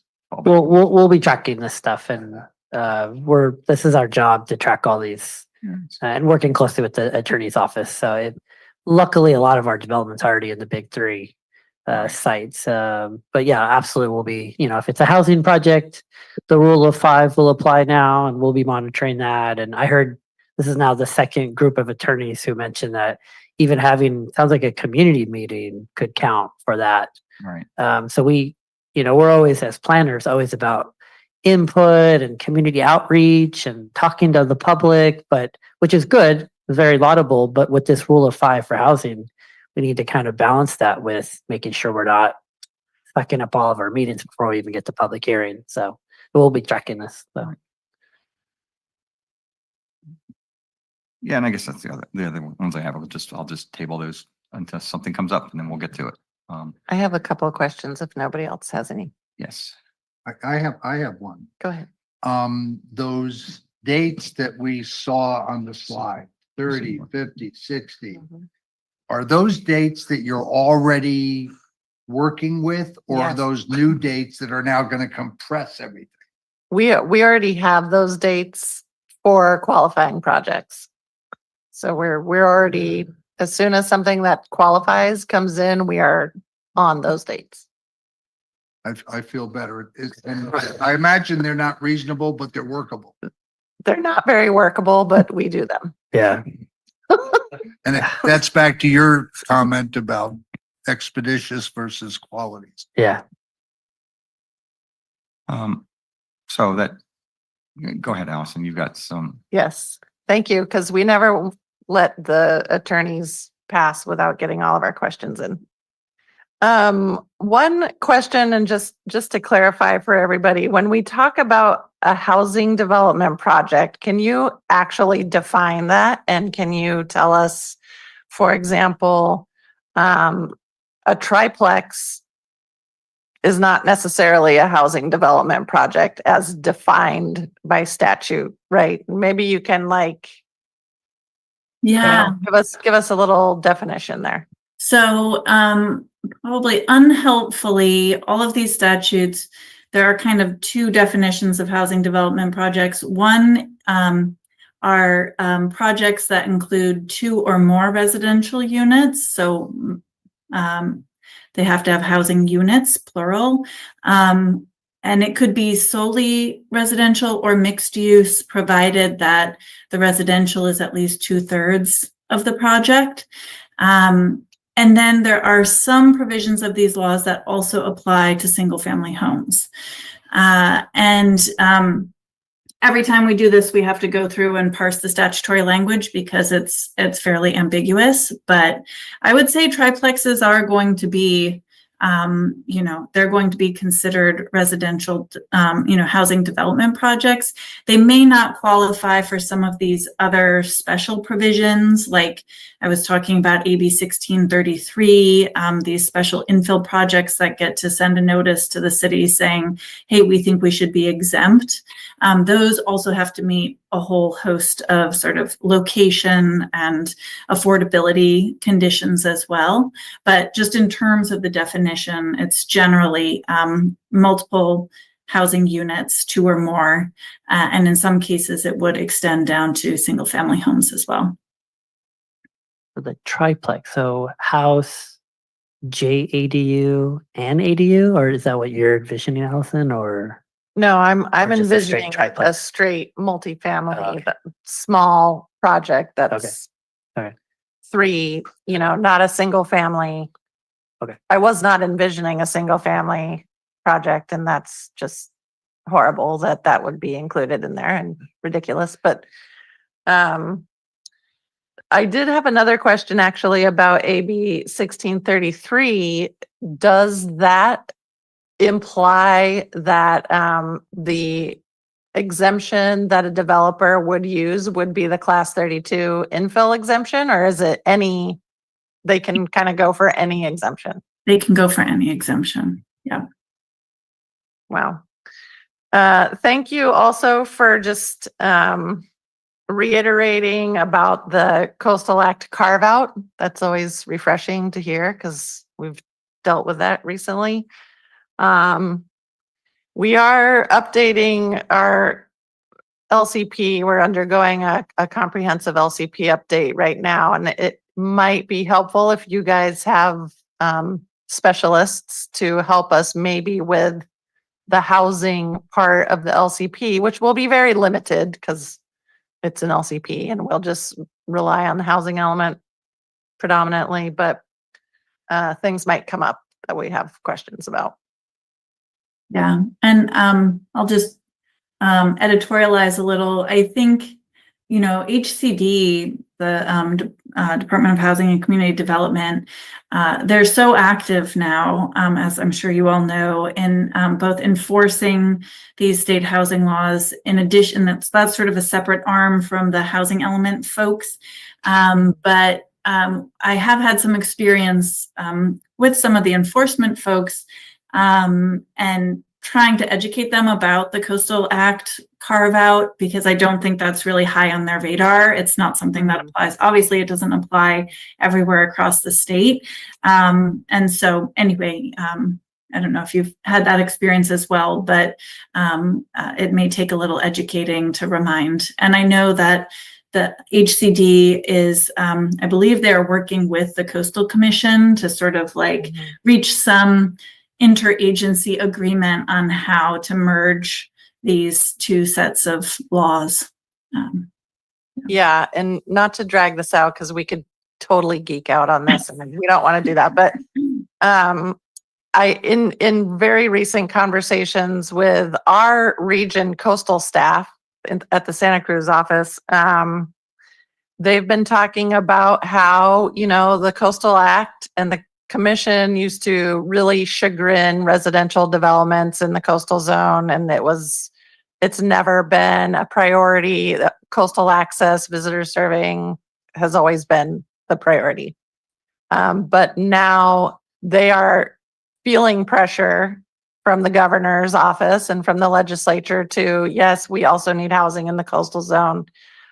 So that whole paradigm is shifting. I mean, my whole entire career has been in the coastal zone, public planner, and that has always been not the case. Yeah. We don't even talk about housing in the coastal zone. Yeah. It's never been a thing.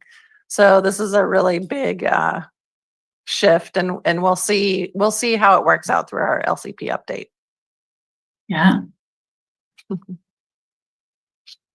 That's it. Thank you, Chair. Thanks. Any other comments? Right. Thank you so much tonight for presenting this again to us. Every time I feel like I start to understand something here, I then see things. I'm like, oh, look, I don't know still, which is fine. There's a lot, and it is ever changing in the state. And so getting these updates from you all is very important for us to kind of keep ourselves aware of what's happening, because it is very difficult to come in once or twice a month and then just immediately be able to help work with the developers and say, yes, we want to approve what you're doing, but at the same time, we need to make sure we do it correctly. Otherwise, we're not helping the city and we're not helping the residents. So great. That's it. Then we're done with your portion of it. So again, thank you so much tonight for taking the time. Thank you. Yeah, thank you. Yeah. All right. Next up is staff and major project updates. Not at this time. I have a major update. Oh, okay. Pardon Go me. ahead. Yeah. I would like to announce that last night the city council adopted the coastal hazards and sea level rise LCP amendment. So kudos to you guys. And they loved it. They were like ecstatic that we're taking this hard, firm stance.